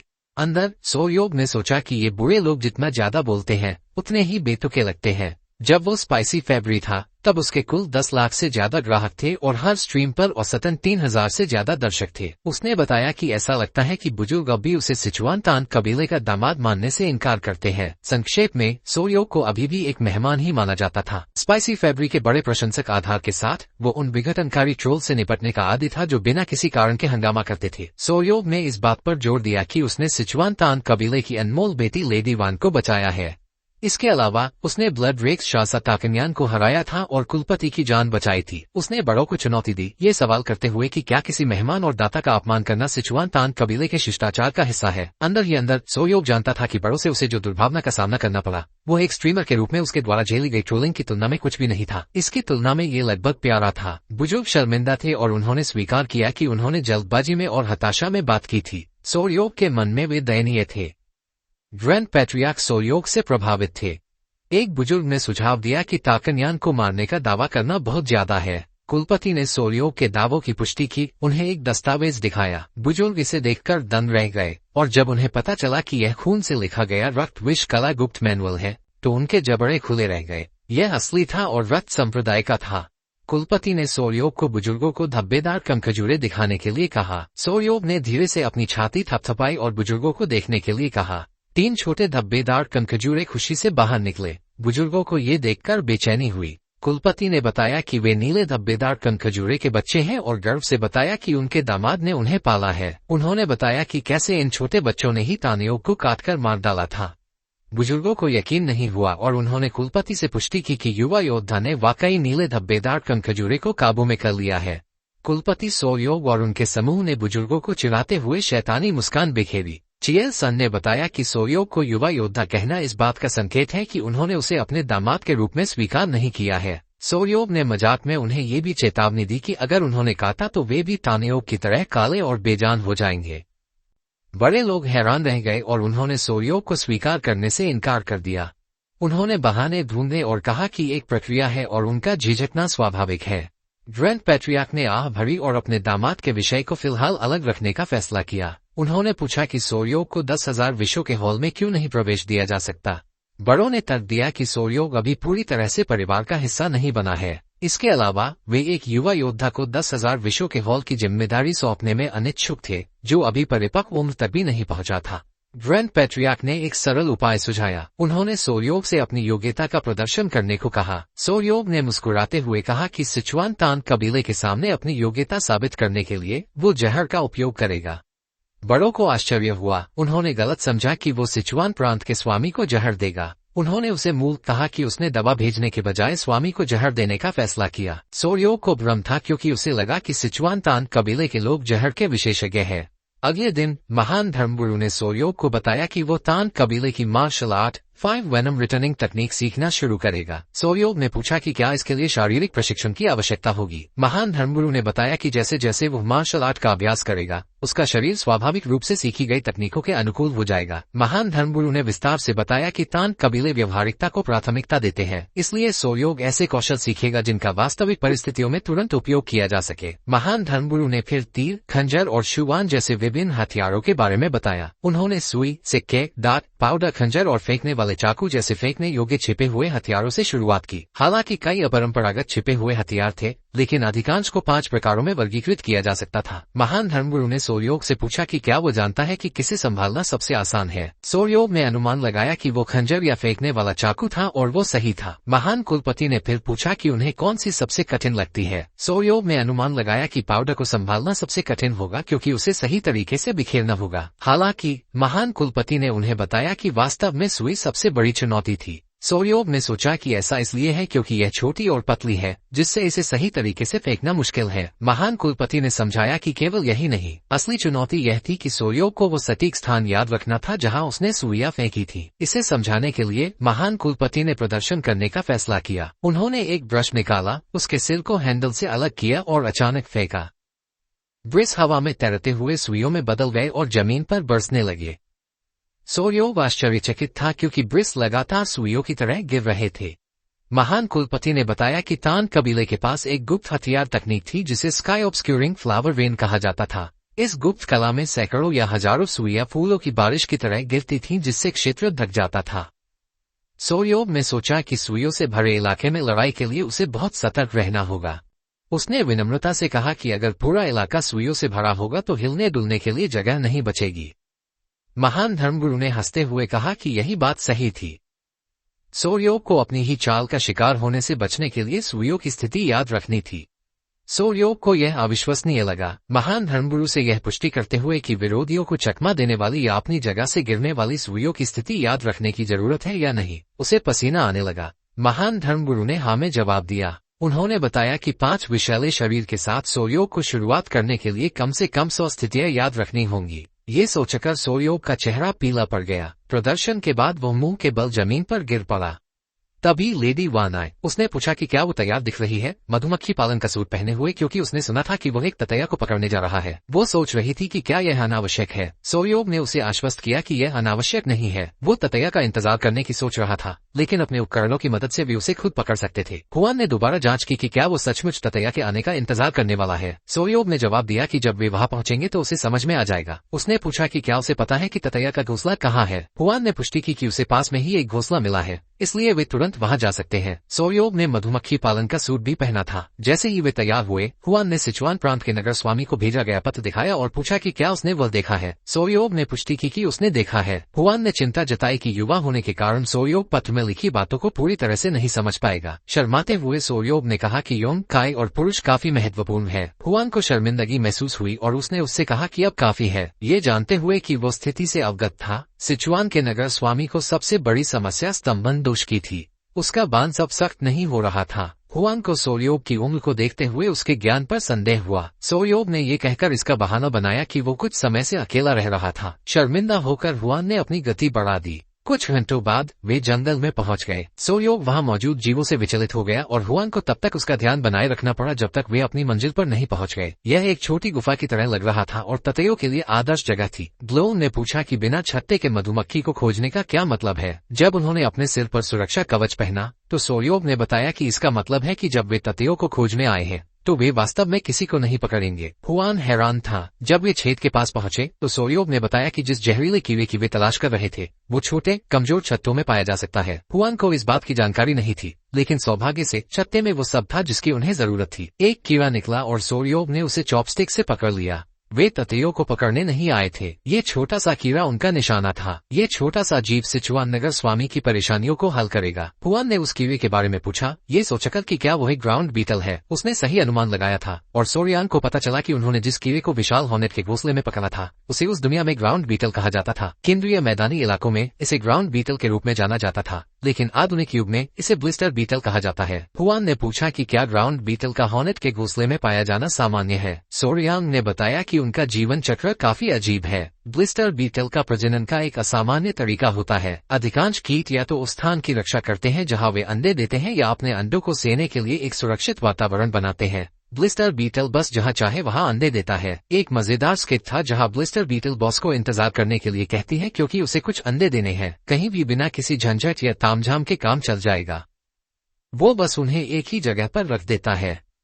जब चमत्कार होता है और ब्लिस्टर बीटल के लावा बाहर निकलते हैं तो वे पास की सबसे ऊंची जगह की ओर रेंगना शुरू कर देते हैं। जब लावा ऊपर पहुंचते हैं तो वे कुछ अजीबोगरीब हरकत करते हैं। वे एक साथ इकट्ठा होकर एक फूल की नकल करते हैं। मधुमक्खियां इस नकली फूल को असली समझकर उसके पास पहुंच जाती हैं। जैसे ही कोई मधुमक्खी उसके काफी करीब पहुंचती है, पूरा झुंड बड़ई मधुमक्खी के शरीर पर कूद पड़ता है और बस खेल खत्म। बड़ई मधुमक्खी का घर लगभग खत्म हो जाता है। सोरियांग को यकीन नहीं था कि वे विशाल ततैया के घोंसलों को क्यों पसंद करते हैं, लेकिन जाहिर तौर पर यह ग्राउंड बीटल के लावा के बढ़ने के लिए सबसे उपयुक्त वातावरण था। हुआन को विशाल ततैया के लिए तरस आया, लेकिन सोरियान ने जवाब दिया कि इसके बारे में कुछ खास नहीं किया जा सकता है। बोन को पता था कि यह कीड़ा त्वचा पर जलन पैदा करता है और उसने सुना था कि इसका बहुत अधिक सेवन जानलेवा भी हो सकता है। सोरियान ने इसकी पुष्टि की। फफोलेदार बीटल से टपकने वाले नारंगी तरल में कैंथेरिन नामक एक विषैला पदार्थ होता है। जब ये पदार्थ त्वचा को छूता है तो जलने जैसे फफोले बन जाते हैं। हुआन शर्मा गया और पूछा कि क्या इसका सचमुच ऐसा प्रभाव होता है। सोरियोब ने पुष्टि की कि यह पदार्थ सचमुच एक आदमी के बांस को तुरंत खड़ा कर सकता है, जिससे हुआन शर्मिंदा हो गया और उसने आगे समझाना बंद कर दिया। उसने उसे 10,000 विश्व के हॉल में वापस जाने के लिए कहा। सोरियोब कुछ और भरिंगों को पकड़ना चाहता था, लेकिन उन्होंने जमीन पर रहने वाले भरिंग को पकड़ लिया था, जिसे ब्लिस्टर बीटल भी कहा जाता है। इसके बाद वे हॉल में लौट आए और योद्धाओं को दवा तैयार करने का तरीका बताया। सोरियोब ने उन्हें ध्यान से सुनने के लिए कहा। उसने उन्हें जमीन पर रहने वाले भरिंग को सुखाकर पाउडर बनाने का निर्देश दिया, ये देखते हुए कि उस पाउडर का 1/10वां हिस्सा जहरीला होता है। जहर 3 महीने में जानलेवा हो जाता है। उसने बताया कि अगर कोई व्यक्ति प्रति गुआन शरीर के वजन के हिसाब से एक मोह का 3/10वां हिस्सा जहर खा लेता है तो उसे खाने वाले लगभग आधे लोगों की मौत हो जाएगी। इसलिए उसने अनुरोध किया कि वे एक मोह के जहर के 1/10वें हिस्से से दवा तैयार करें। ये लगभग 10 बूंद तरल के बराबर होगा, जिसमें एक मोह 3.75 मिलीग्राम और एक गुआन 3.75 किलोग्राम के बराबर होगा। उसने पूछा कि क्या ये समझ में आया। सोरियो को लगा कि सभी गणनाओं से उसका दिमाग फटने वाला है। एक योद्धा ने अपना मुखौटा हटा दिया और कहा कि सोरियो लेस दैन अज्ञात ग्रेटर दैन के स्पष्टीकरण अविश्वसनीय रूप से विस्तृत थे और उन्हें उम्मीद नहीं थी कि वो गणित में कुशल होगा। योद्धा ने सोरियो को आश्वासन दिया कि वे सफल होंगे। उस बात बाद में महान कुलपति हुआन से बात कर रहे थे कि यह कितना अवास्तविक है कि जमीन के भरिंग इतने प्रभावशाली है। उन्होंने उल्लेख किया कि इसने उन्हें तान कबीले के शस्त्रागार में जहर का पुनर्मूल्यांकन करने पर विचार करने के लिए प्रेरित किया। हुआन सहमत हो गया। फिर उसने गणित में सोरग की दक्षता का जिक्र किया। हुआन ने बताया कि कैसे सोरग ने घोल की सांद्रता की गणना की और उसे 10 बूंद तरल के वजन से मेल खाने का अनुमान लगाया, जो आश्चर्यजनक था। उन्होंने स्वीकार किया कि जहां वे खुद को जहर का जानकार मानते थे, वहीं सोरयोग एक अलग स्तर पर था। सोरयोग के बारे में जितना उसने जाना, उसे उतना ही एहसास हुआ कि वो युवक कितना अनमोल है। उसने हुआन को चिढ़ाते हुए पूछा कि क्या वो अब सोरयोग को पहले से भी ज्यादा पसंद करने लगी है। हुआन शर्मा गई और उसने शुरुआत में जल्दबाजी करने पर पछतावा जताया। महान कुलपति ने उसे आश्वस्त किया कि आगे चलकर इसकी भरपाई करना ही सबसे ज्यादा मायने रखता है। फिर उन्होंने पूछा कि दवा तैयार होने के बाद उसका परीक्षण कैसे किया जाएगा। हुआन और भी ज्यादा शर्मा गई, टमाटर की तरह लाल हो गई। उसने बताया कि शाखा परिवार के बुजुर्ग कह रहे थे कि सोरयोग बहुत ही ढीठ है। सोरयोग ने मजाकिया अंदाज में कबीले के बुजुर्गों को सीधा खड़ा करके दवा का परीक्षण करने का सुझाव दिया। महान कुलपति हैरान तो हुए, लेकिन उन्हें यह मजेदार लगा और वे जोर से हंस पड़े। अगले दिन सभी एक हॉल में इकट्ठा हुए। कबीले के बुजुर्ग संशय में थे। योद्धा ने सोरयोग को एक लकड़ी का डिब्बा दिया और बताया कि उसने नदेपान पाउडर और शहद को मिलाकर इसे मीठा और खाने में आसान बनाया है। सोरयोग इस बात से प्रभावित हुई कि उसने विस्तार से ध्यान दिया। सोरयोग ने पूछा कि क्या योद्धा ने इसे निर्देशानुसार ठीक से तैयार किया है। योद्धा ने पुष्टि की कि उसने निर्देशों का सावधानी पूर्वक पालन किया था। कबीले के अन्य सदस्यों ने उपहास किया और सवाल किया कि यह कैसे अद्भुत हो सकता है। कुलपति ने चुप्पी का आदेश दिया और सोरयोग से पूछा कि वो दवा की प्रभावशीलता को कैसे साबित करना चाहता है। सोरयोग ने सवाल पर आश्चर्य व्यक्त किया। कबीले के बुजुर्गों ने जोर देकर कहा कि इसकी प्रभावशीलता की पुष्टि करना स्वाभाविक है। एक बुजुर्ग ने चिल्लाकर कहा कि वे सिचुआन के नगर स्वामी को बिना सत्यापित दवा कभी नहीं भेजेंगे।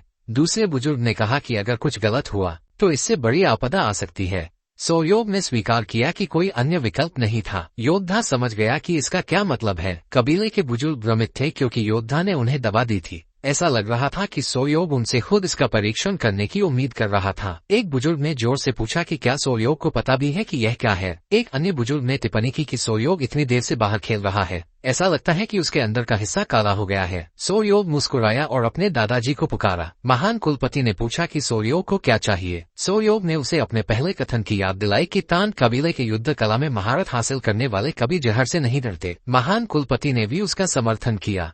सोयोग ने कहा कि बुजुर्गों की हिचकिचाहट डर का संकेत देती है। महान कुलपति ने फिर से उससे सहमति जताई। सोयोग ने रिवर्स साइकोलॉजी का इस्तेमाल करते हुए कबीले के उन बुजुर्गों का मजाक उड़ाया जिन्होंने निश्चित रूप से 100 जहरों में महारत हासिल की थी। उन्होंने कहा कि निश्चित रूप से वे बुजुर्ग जमीन के कीड़े के जहर जैसी छोटी सी चीज से नहीं डरते। इससे बुजुर्ग क्रोधित हो गए और उनमें से एक ने दवा को 2 भागों में बांट दिया। उन्होंने दावा किया कि उन्हें ऐसे निम्न श्रेणी के जहर से डरने की कोई बात नहीं है। उन्होंने दवा ली, ये कहते हुए कि सोयोग ने उन्हें कम आंका। उन्होंने उसे चेतावनी दी कि अगर इससे कुछ नहीं हुआ तो उसे परिणाम भुगतने होंगे। एक बुजुर्ग ने घोषणा की कि वे कबीले के नियमों और सिद्धांतों का पालन करेंगे। उन्होंने दवा चबाई। उसके बाद एक खामोशी छा गई। फिर वे मुस्कुराए, ये घोषणा करते हुए कि कुछ भी नहीं हो रहा है। लेकिन जल्द ही बुजुर्ग को लगा कि उनकी मर्दानगी जाग गई है। सांप की लंबी नींद टूट गई थी। वे शर्मिंदा थे और इस तरह उस दिन कबीले के नियम और सिद्धांत सही हो गए। ये बहुत शानदार ढंग से हुआ। दवा सिचुआन के नगर प्रमुख को भेजी गई और वो बहुत कारगर साबित हुई। कुछ देर बाद सबूत छिपाने के लिए बुजुर्ग अपनी पैंट उतारकर हॉल से बाहर निकले। सोयोग ने महान कुलपति को बताया कि जैसा कि उन्होंने कहा था, बुजुर्गों को जहर से जुड़ी किसी चीज से उकसाने पर वे तुरंत उसके झांसे में आ जाते हैं। महान कुलपति समझ गए कि वे ऐसे लोग हैं जिनके पास सिवाय अपने घमंड के और कुछ नहीं है, इसलिए स्वाभाविक रूप से ऐसा हुआ। हालांकि उन्होंने ये भी माना कि वे कबीले के लिए चिंता के कारण ऐसा कर रहे थे। उन्होंने सोयोग को सलाह दी कि वे उन पर बहुत अधिक नाराजगी न जताएं। महान कुलपति ने कहा कि आखिरकार वे सब एक ही परिवार है। सोयोग ने जवाब दिया कि वो समझ गया। तभी हुआन जल्दी से उनके पास आया और बताया कि कुछ भयानक हुआ है। उन्होंने हुआन से पूछा कि क्या हुआ है और उसने बताया कि उनके बच्चे अजीब हरकतें कर रहे हैं। सोयोग शर्मा गया और उलझन में पड़ गया, जबकि महान कुलपति ने उसे कॉलर से पकड़ लिया। उसने जानना चाहा कि बच्चों से उसका क्या मतलब है और वे उन्हें क्यों पैदा करते हैं। सोयोग ठंडे पसीने से तर था। उसने सोयोग की गर्दन के पीछे पकड़ लिया और सवाल किया कि जब उनकी शादी भी नहीं हुई है तो उन्होंने बच्चे क्यों पैदा किए। हुआन ने स्पष्ट किया कि वो सोयोग द्वारा पाले जा रहे धब्बेदार सेंटीपीड की बात कर रही थी, न कि इंसानों के बच्चों की। सोयोग स्तब्ध था। उसके आश्चर्य को शब्दों में बयां नहीं किया जा सकता था। हाल ही में वो शारीरिक प्रशिक्षण सत्रों पर ध्यान केंद्रित कर रहा था और उसने हुआन को सेंटीपीडों की देखभाल करने के लिए कहा था। उसे एहसास हुआ कि वो उनके बारे में पूरी तरह से भूल गया था और उसे चिंता थी कि उसके बच्चों को कुछ हो गया है। उसने उन्हें देखने के लिए कहा। जैसे ही वो हुआन के पास पहुंचा, उसे लगा कि उसने उन्हें वहीं रखा है। हुआन चिल्लाई कि वे उसके साथ नहीं है। महान कुलपति अवाक रह गए। एक पल बाद उन्होंने 3 नीले धब्बेदार सेंटीपीड देखे जो भूरे और कमजोर दिख रहे थे। सोयोग के चेहरे पर एक हाथ का निशान था जो उसके पहले के कार्यों की मजेदार याद दिलाता था। सोयोग ने सेंटीपीड को गौर से देखा, जबकि महान कुलपति को आश्चर्य हुआ कि क्या वे हुआन के शरीर से धड़ाम से गिर गए हैं। हुआन ने कहा कि वे पहले ठीक लग रहे थे, लेकिन अब उन्हें चिंता हो रही है कि वे बीमार हो सकते हैं। उनका रंग पीला और उनके खोल अजीब लग रहे थे। सोयोग ने उसे आश्वस्त किया कि चिंता की कोई बात नहीं है, ये समझाते हुए कि इसे शेडिंग कहा जाता है। सेंटीपीड जैसे जीव जिनके पास कठोर खोल होता है, वे बड़े होने पर अपने खोल छोड़ देते हैं और शायद ऐसा ही हो रहा था। महान कुलपति ने पूछा कि क्या वे पहले से ही अपने खोल छोड़ रहे हैं। सोयोग ने जवाब दिया कि ऐसा जल्द ही होगा। तभी उनमें से एक छोटा सा जानवर अजीब तरह से हिला और उसका सिर बाहर आ गया। वे सभी ये दृश्य देखकर आश्चर्यचकित थे। ये देखना काफी आश्चर्यजनक था कि अन्य 2 सेंटीपीड भी अपने खोल छोड़ने लगे। उन्होंने सफलतापूर्वक अपने पुराने खोल छोड़ दिए और अब पूरी तरह से बाहर आ गए। हुआन ने देखा कि वे पहले से लगभग 2 गुने बड़े दिख रहे थे। उसने पूछा कि क्या छोटे जानवरों के नाम है। सोयोग को पता चला कि उनके नाम नहीं थे और उसके सोचने का चेहरा काफी मनोरंजक था। इससे भी मजेदार नाम थे जो उसने सोचे थे। नंबर 1, नंबर 2 और नंबर 3। ग्लेन को ये नाम इतने मूर्खतापूर्ण लगे कि उसने उन्हें स्वीकार करने से इनकार कर दिया। उसने तर्क दिया कि चूंकि धब्बेदार सेंटीपीड 1000 साल तक जीवित रहने के बाद ड्रैगन में बदल जाते हैं, इसलिए उन्हें ड्रैगन के योग्य नाम देने चाहिए। सोयोग ने मजाक में तर्क दिया कि एक धब्बेदार सेंटीपीड 1000 साल बाद भी ड्रैगन नहीं बन सकता। महान कुलपति ने मजाक में कहा कि 1000 साल पुराने धब्बेदार सेंटीपीड को वाकई ड्रैगन कहा जाता है। सोयोग को एहसास हुआ कि उसने हुआन को ये सिखाया होगा। फिर उसने गंभीरता से उनके नामों पर विचार किया। उसने उनका नाम नोवा, मायरा और ड्रेस रखने का फैसला किया। नोवा शुरुआत का प्रतीक था। मायरा का मतलब खुशबू और ड्रेस का मतलब सुंदरता या कोमलता था। हुआन खुश हुआ और उसने आपत्ति नहीं जताई क्योंकि बच्चों का नाम रखना पारंपरिक रूप से पिता की जिम्मेदारी थी। अब धब्बेदार सेंटीपीड के नाम हो गए। एक पूरे दिन बाद सेंटीपीड सोयोग से लिपट गए। उसका शरीर अभी भी पूरी तरह से सूखा नहीं था, लेकिन वो घूमने के लिए पर्याप्त स्वस्थ था। हालांकि वो अब भी थोड़ा अजीब महसूस कर रहा था। कनखजूरे अब भारी हो गए थे। वे एक मोटे सॉसेज के आकार से बढ़कर उसके एक बाहु जितने बड़े हो गए थे। उन्हें उसका आलिंगन बहुत कड़ा लग रहा था, इसलिए वे उसकी भुजाओं और कमर के चारों ओर लिपट गए। जब वो कनखजूरों के साथ लेटा हुआ था, तभी उसने एक बातचीत सुनी। दो आदमी वहां से गुजर रहे थे। उनमें से एक ने एक भरी हुई थैली पकड़ी हुई थी और कहा कि सिचुआन तान कबीले के लोग हमेशा से ही बहुत खर्चीले रहे हैं। दोनों आदमी वेश्यालय की ओर जाने का फैसला कर रहे थे और हंस रहे थे कि पैसे कमाना कितना आसान है। उनकी बातचीत से सोयोग लेस दैन अज्ञात ग्रेटर दैन की उत्सुकता बढ़ गई। मंडप में चेल्सी ने एक अच्छी खबर सुनाई। सिचुआन के नगर स्वामी को भेजी गई दवा ने असाधारण रूप से अच्छा काम किया था और नगर स्वामी ने एक उदार इनाम के साथ आभार का संदेश भेजा था।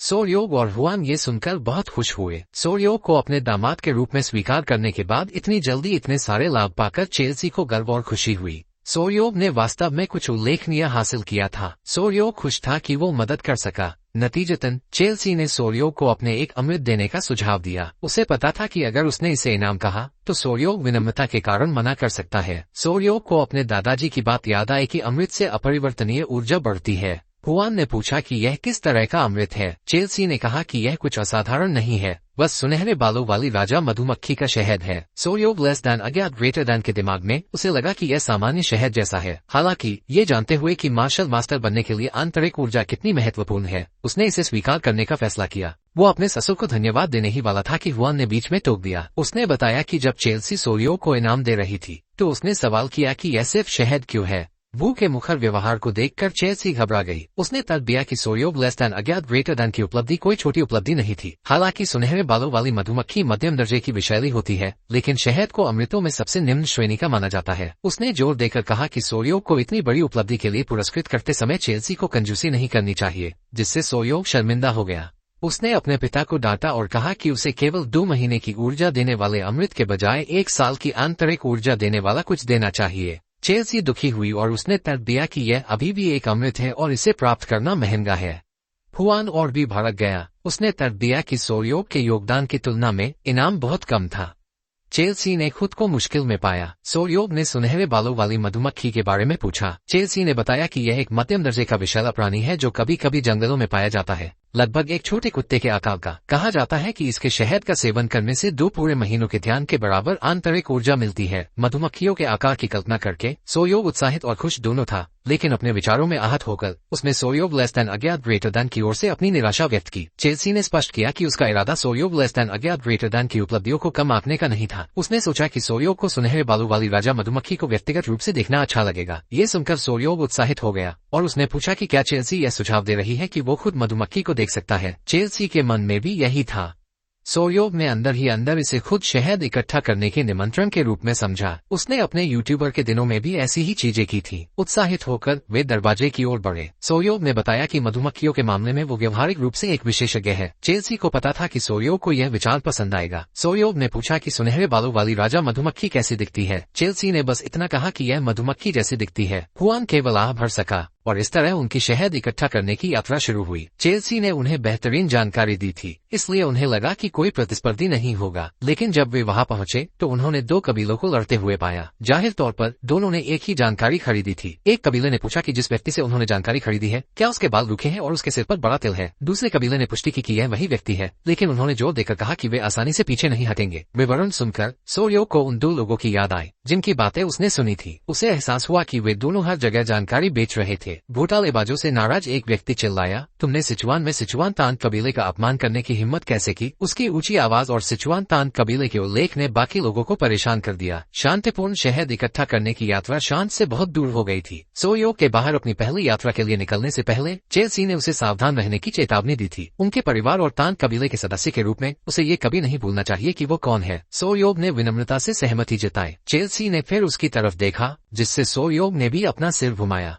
उनके सामने आदमी खड़े थे। चेल्सी ने सोयोग को बताया कि वो उन लोगों का नेतृत्व करेगा क्योंकि उसे दूसरों को मैनेज करना सीखना है। सोयोग इस जिम्मेदारी से घबरा गया। उसने सोचा कि हुआन को ही नेतृत्व करना चाहिए। केल्सन ने उसे मूर्ख कहा और बताया कि हुआन उसका पार्टनर है, इसलिए ग्रुप में सबसे बड़ा अधिकार सोयोग का है। पार्टनर शब्द सुनकर सोरयोग शर्मा गया। हुआन को विश्वास था कि वो अच्छा करेगा और उसने रास्ते में उसकी मदद करने का वादा किया। उसने उसे भरोसा दिलाया कि वो पूरी कोशिश करेगा, लेकिन अब इस अफरा तफरी के बीच वो सोच रहा था कि क्या किया जाए। उसने अपने साथ मौजूद वेनम ब्लड यूनिट के लीडर वुल्फ गैंग से पूछा कि इस स्थिति में उन्हें क्या करना चाहिए। वो सोच रहा था कि क्या जानकारी साझा करना बेहतर विकल्प होगा। वुल्फ गैंग इस बात से नाराज था कि कोई भी तांत कबीले की जानकारी साझा करने की हिम्मत कर रहा है। हुआन ने सहमति जताई, ये कहते हुए कि जिसने भी ऐसा किया है उसमें कुछ तो हिम्मत है। वो बहुत परेशान थी। उसका दर्द साफ झलक रहा था क्योंकि उसने सिचुआन तांत कबीले द्वारा खरीदी गई जानकारी को दूसरों को बेचने पर सवाल उठाया था। दूसरे कबीलों के लोगों ने उसे मोम के 3 फूलों में से एक जहरीला फूल माना।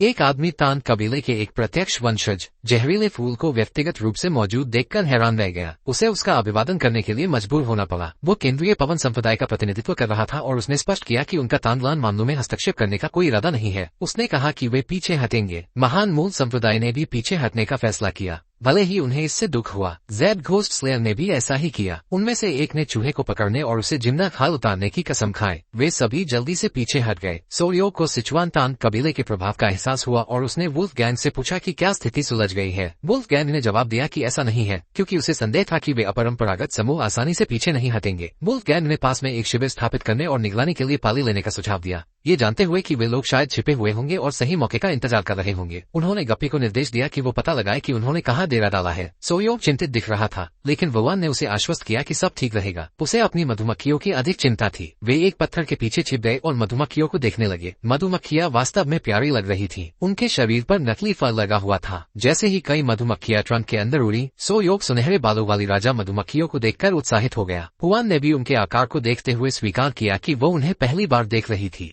सोरयोग को वे प्यारी लगी। हुआन उनके मुलायम फर को देखकर चकित था और वुल्फ गैंग भी उन्हें देखकर खुश हुआ। सोरयोग ने देखा कि कॉलोनी छोटी लग रही थी। ऐसा लग रहा था कि उनकी संख्या कुछ तो ही है, लेकिन उनके आकार को देखते हुए यह सही लग रहा था। हुआन ने कॉलोनियों के बारे में पूछा। सोरयोग ने बताया कि कॉलोनी मधुमक्खियों का एक समूह होता है। आमतौर पर एक छोटे छत्ते में लगभग 5000 से 7000 मधुमक्खियां होती है। हुआन हैरान था। सोरयोग छत्ते के अंदर प्रवेश किए बिना ये बता सकता था। सोरयोग ने जवाब दिया कि वो ये देखकर अनुमान लगा सकता है कि प्रवेश द्वार से कितनी मधुमक्खियां अंदर और बाहर जाती है। तभी उनके पीछे कोई दिखाई दिया। वो गप्पी था। उसने बताया कि उन्होंने अपरंपरागत समूहों का पता लगा लिया है। वुल्फ गैंग ने पूछा कि वे कहाँ है। गप्पी पहले तो हिचकिचाया, लेकिन जैसा कि वुल्फ गैंग ने सोचा था, उन समूहों ने विपरीत दिशा में अपना डेरा जमा लिया था। वे कुछ खास नहीं कर रहे थे, लेकिन अगर कुछ हुआ तो वे निश्चित रूप से आगे बढ़ेंगे। वुल्फ गैंग ने तांत कबीले की विधि का उपयोग करके शहद निकालने के लिए रात होने तक इंतजार करने का फैसला किया। सोरयोग ने तानलान द्वारा इस्तेमाल की गई विधि के बारे में पूछा। वुल्फ गैंग ने बताया कि मुगवत पत्तियों को जलाने से धुआं निकलता है जो मधुमक्खियों को शांत करता है, जिससे वे शहद निकाल पाती है। सोरयोग को लगा कि यह एक बेहतरीन तरीका है। हालांकि गप्पी चिंतित था क्योंकि हवा उनकी ओर बह रही थी, जिससे उनकी योजना जटिल हो गई। सोरयोग को तुरंत एक उपाय सूझा। गप्पी ने पूछा कि क्या ये कोई चतुराई है। सोरयोग ने बताया कि उनकी ओर हवा बहने से उनकी गंध छिप जाएगी। उसने इस अवसर का लाभ उठाकर जल्दी से छत्ते का दौरा करने का फैसला किया। वो अपने रास्ते पर था, तभी हुआन ने उसे रोकने के लिए उसकी शर्ट पकड़ ली और चेतावनी दी कि यह खतरनाक है क्योंकि सुनहरे बालों वाली मधुमक्खी मध्यम स्तर की जहरीली होती है। लेकिन सोरंग जाने के लिए उत्सुक था। उसने जिद की कि वो उसे एक बार छूकर वापस आ जाएगा। जैसे ही वो हुआन की पकड़ से छूटने की कोशिश कर रहा था, एक कंकड़ छत्ते की ओर गिरा और लुढ़क गया, जिसे उन्होंने तुरंत समझ लिया कि यह बुरी खबर है। पलक झपकते ही कॉलोनी छत्ते से बाहर निकल गई।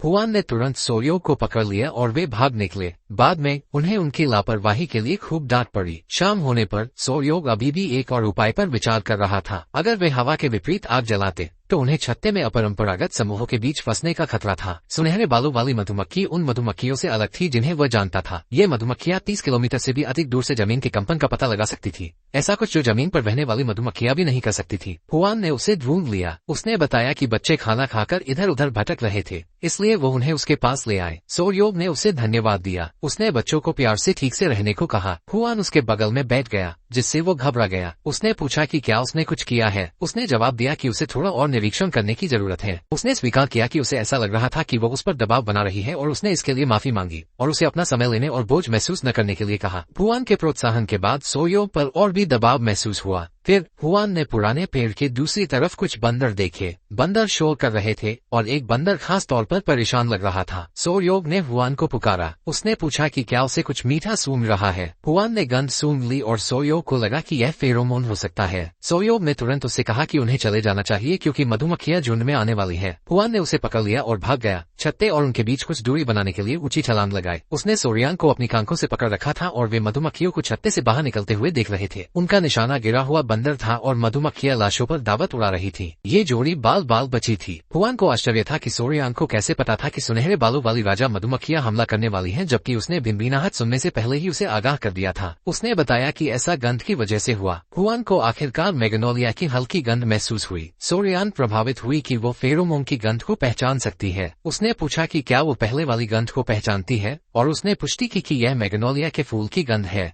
जवाब पाकर उत्साहित सोरियान पागलों की तरह हंसी, जिससे हुआन शर्मा गई क्योंकि उसके हाथ उसके कंधों पर थे। शैतानी मुस्कान के साथ सोरियान ने कहा कि उसने उन अपरंपरागत समूहों से निपटने का एक तरीका सोचा है जो उसकी मधुमक्खियों के पीछे पड़े हैं। इस बीच अलग अलग कबीलों के पुरुष अलाव के चारों ओर आराम कर रहे थे। उन्होंने शराब पी और मांस खाया। एक ने पूछा कि उन्हें कब लगता है कि तांदलान शहद इकट्ठा करने आएगा। एक और ने जवाब दिया, ये कहना मुश्किल है। 3 दिन पहले तांत कबीला हर जगह घूम रहा था, लेकिन अब सब शांत हो गया है। किसी ने अनुमान लगाया कि कबीला जल्द ही कोई कदम उठा सकता है, जबकि दूसरे ने स्पष्ट जवाब दिया कि यह लंबा हो सकता है। एक और आदमी ने सवाल किया कि क्या मधुमक्खी के छत्ते वास्तव में इतने लाभदायक हो सकते हैं। सवाल से थोड़ा नाराज एक आदमी ने टिप्पणी की कि ऐसा लगता है जैसे वो एक चट्टान के नीचे रह रहा हो। उसने समझाया कि सुनहरे बालों वाली राजा मधुमक्खियों से बनी मोमबत्तियां शाही परिवार द्वारा विशेष रूप से उपयोग किए जाने वाले खजाने थे। उसने सोचा कि तांत कबीला केवल शहद लेगा और उन्हें शेष मधुमक्खियों के छत्ते लेने की अनुमति देगा।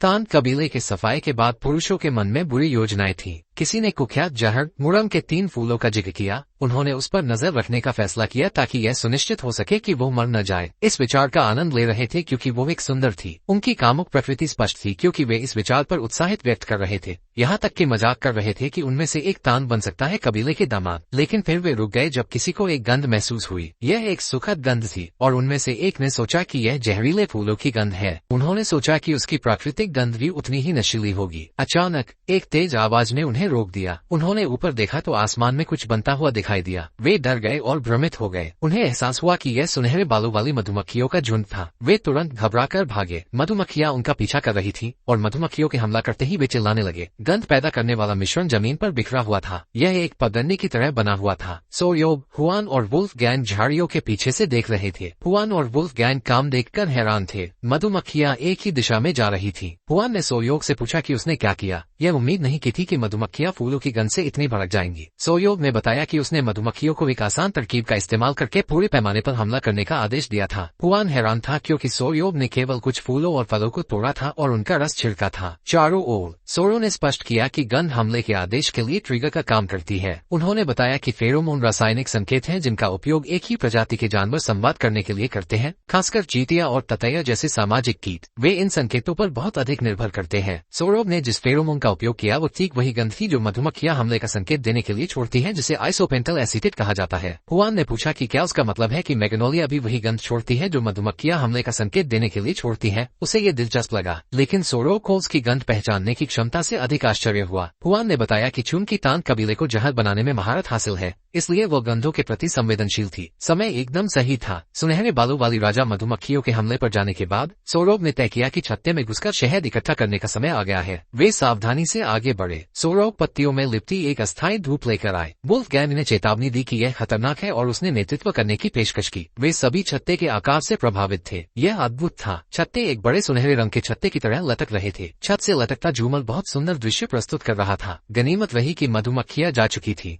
जिससे सोरियान, हुआन और वुल्फ गैंग अंदर आ सके। सोरियान ने कुछ अजीब देखा। वहाँ बिल्कुल भी शहद नहीं था। वुल्फ गैंग हैरान रह गया। उसने छत्ते का निरीक्षण किया और पाया कि यह वैसा ही था जैसा सोरियान ने अनुमान लगाया था। ये खाली था, जो असामान्य था। सोरियान ने पाया कि छत्ते में अंडे भी नहीं थे। वुल्फ गैंग ने पूछा कि क्या इसका कारण छत्ते में शहद का न होना है। सोरियान ने बताया कि मधुमक्खियां शुरू से ही पलायन की तैयारी कर रही थी, इसलिए उन्होंने सारा जमा हुआ शहद खा लिया और उसे अपने पेट में ले गई। उसने अनुमान लगाया कि उन्हें आसपास बहुत सारे इंसानों की मौजूदगी का एहसास हुआ। जिससे वे जाने की तैयारी कर रही थी। ग्लेन ने सोरियान के स्पष्टीकरण से सहमति जताई कि जब मधुमक्खियां पलायन की तैयारी करती हैं, तो वे अंडे देना बंद कर देती हैं क्योंकि वे लावा की देखभाल नहीं कर पाती हैं। फिर सोरियान ने कुछ दिलचस्प देखा। उसने एक मधुमक्खी के पिछले हिस्से को बड़ी मुस्कान के साथ देखा। उसने वुल्फगैंग से पूछा कि वो बिना आराम किए अपनी गतिशीलता कला को कब तक बनाए रख सकता है। वुल्फगैंग ने जवाब दिया कि वो अपनी गति को नियंत्रित करके और लगातार दौड़कर लगभग आधे दिन तक चल सकता है। वुल्फगैंग ने पूछा कि सोरियान ने ऐसा क्यों पूछा। अचानक गप्पी प्रकट हुआ, ये सूचना देते हुए कि सुनहरे बालों वाली मधुमक्खियां वापस आ रही है। सोरियान से तुरंत चले जाने का आग्रह किया। वे तुरंत उसके पीछे भागे। वुल्फगैंग ने सोरियान को हार मानने को कहा। हुआन उसके पास दौड़ी। उसने उसकी शर्ट पकड़ ली और उसे जल्दी करने को कहा। गप्पी घबरा गया और उन्हें जल्दी से बाहर निकलने को कहा। सोरियान लेस दैन अज्ञात ग्रेटर दैन के सीने से कुछ उभर रहा था। समय बीतता गया और यह वास्तव में एक करीबी खतरा था। हुआन आभारी थी कि मधुमक्खियों के लौटने से पहले वे भागने में सफल रहे। वो अपनी बात पूरी नहीं कर पाई और उसका ध्यान भंग हो गया। उसने पूछा कि सोरियान के सीने पर क्या है। सोरियान लेस दैन अज्ञात ग्रेटर दैन की तत्काल प्रतिक्रिया उसके कब्जों से छोटी मधुमक्खी का सिर बाहर झाँकना था। सोरियान ने बताया कि यह सुनहरे बालों वाली राजा मधुमक्खियों की रानी मधुमक्खी थी। चूंकि शहद नहीं था, इसलिए उसने उसे लाने का फैसला किया जो इसे बना सकता था। ये सुनकर सभी घबरा गए और पीला पड़ गया। मोती उनके चेहरे पर पसीना आ रहा था। रानी मधुमक्खी ने शैतानी मुस्कान के साथ एक प्यारी सी भिनभिनाहट की आवाज निकाली। सोरियोव ने वुल्फगैंग को बताया कि मधुमक्खियों को जल्द ही पता चल जाएगा कि उनकी रानी गायब है और वे उनका पीछा करना शुरू कर देंगी। चिंतित होने के बजाय सोरियोव खुश लग रहा था। रानी मधुमक्खी के सिर को धीरे से सहला रहा था। उसने उन्हें भागने को कहा और इस तरह जीवन या मौत का पीछा शुरू हुआ। वुल्फगैंग ने सोरियोव को अपनी पीठ पर बिठाया और वे पूरी तेजी से भागे। रानी मधुमक्खी उधम मचा रही थी। सोरियोव ने उसे शांत किया, यह वादा करते हुए कि रानी को किसी शांतिपूर्ण जगह पर ले जाया जाएगा जहां लोग उन्हें परेशान न करें। मौत की शहद की दौड़ शुरू हुए कुछ दिन हो गए थे। उस दौरान समूह ने अपनी सीमा तक खुद को धकेल दिया,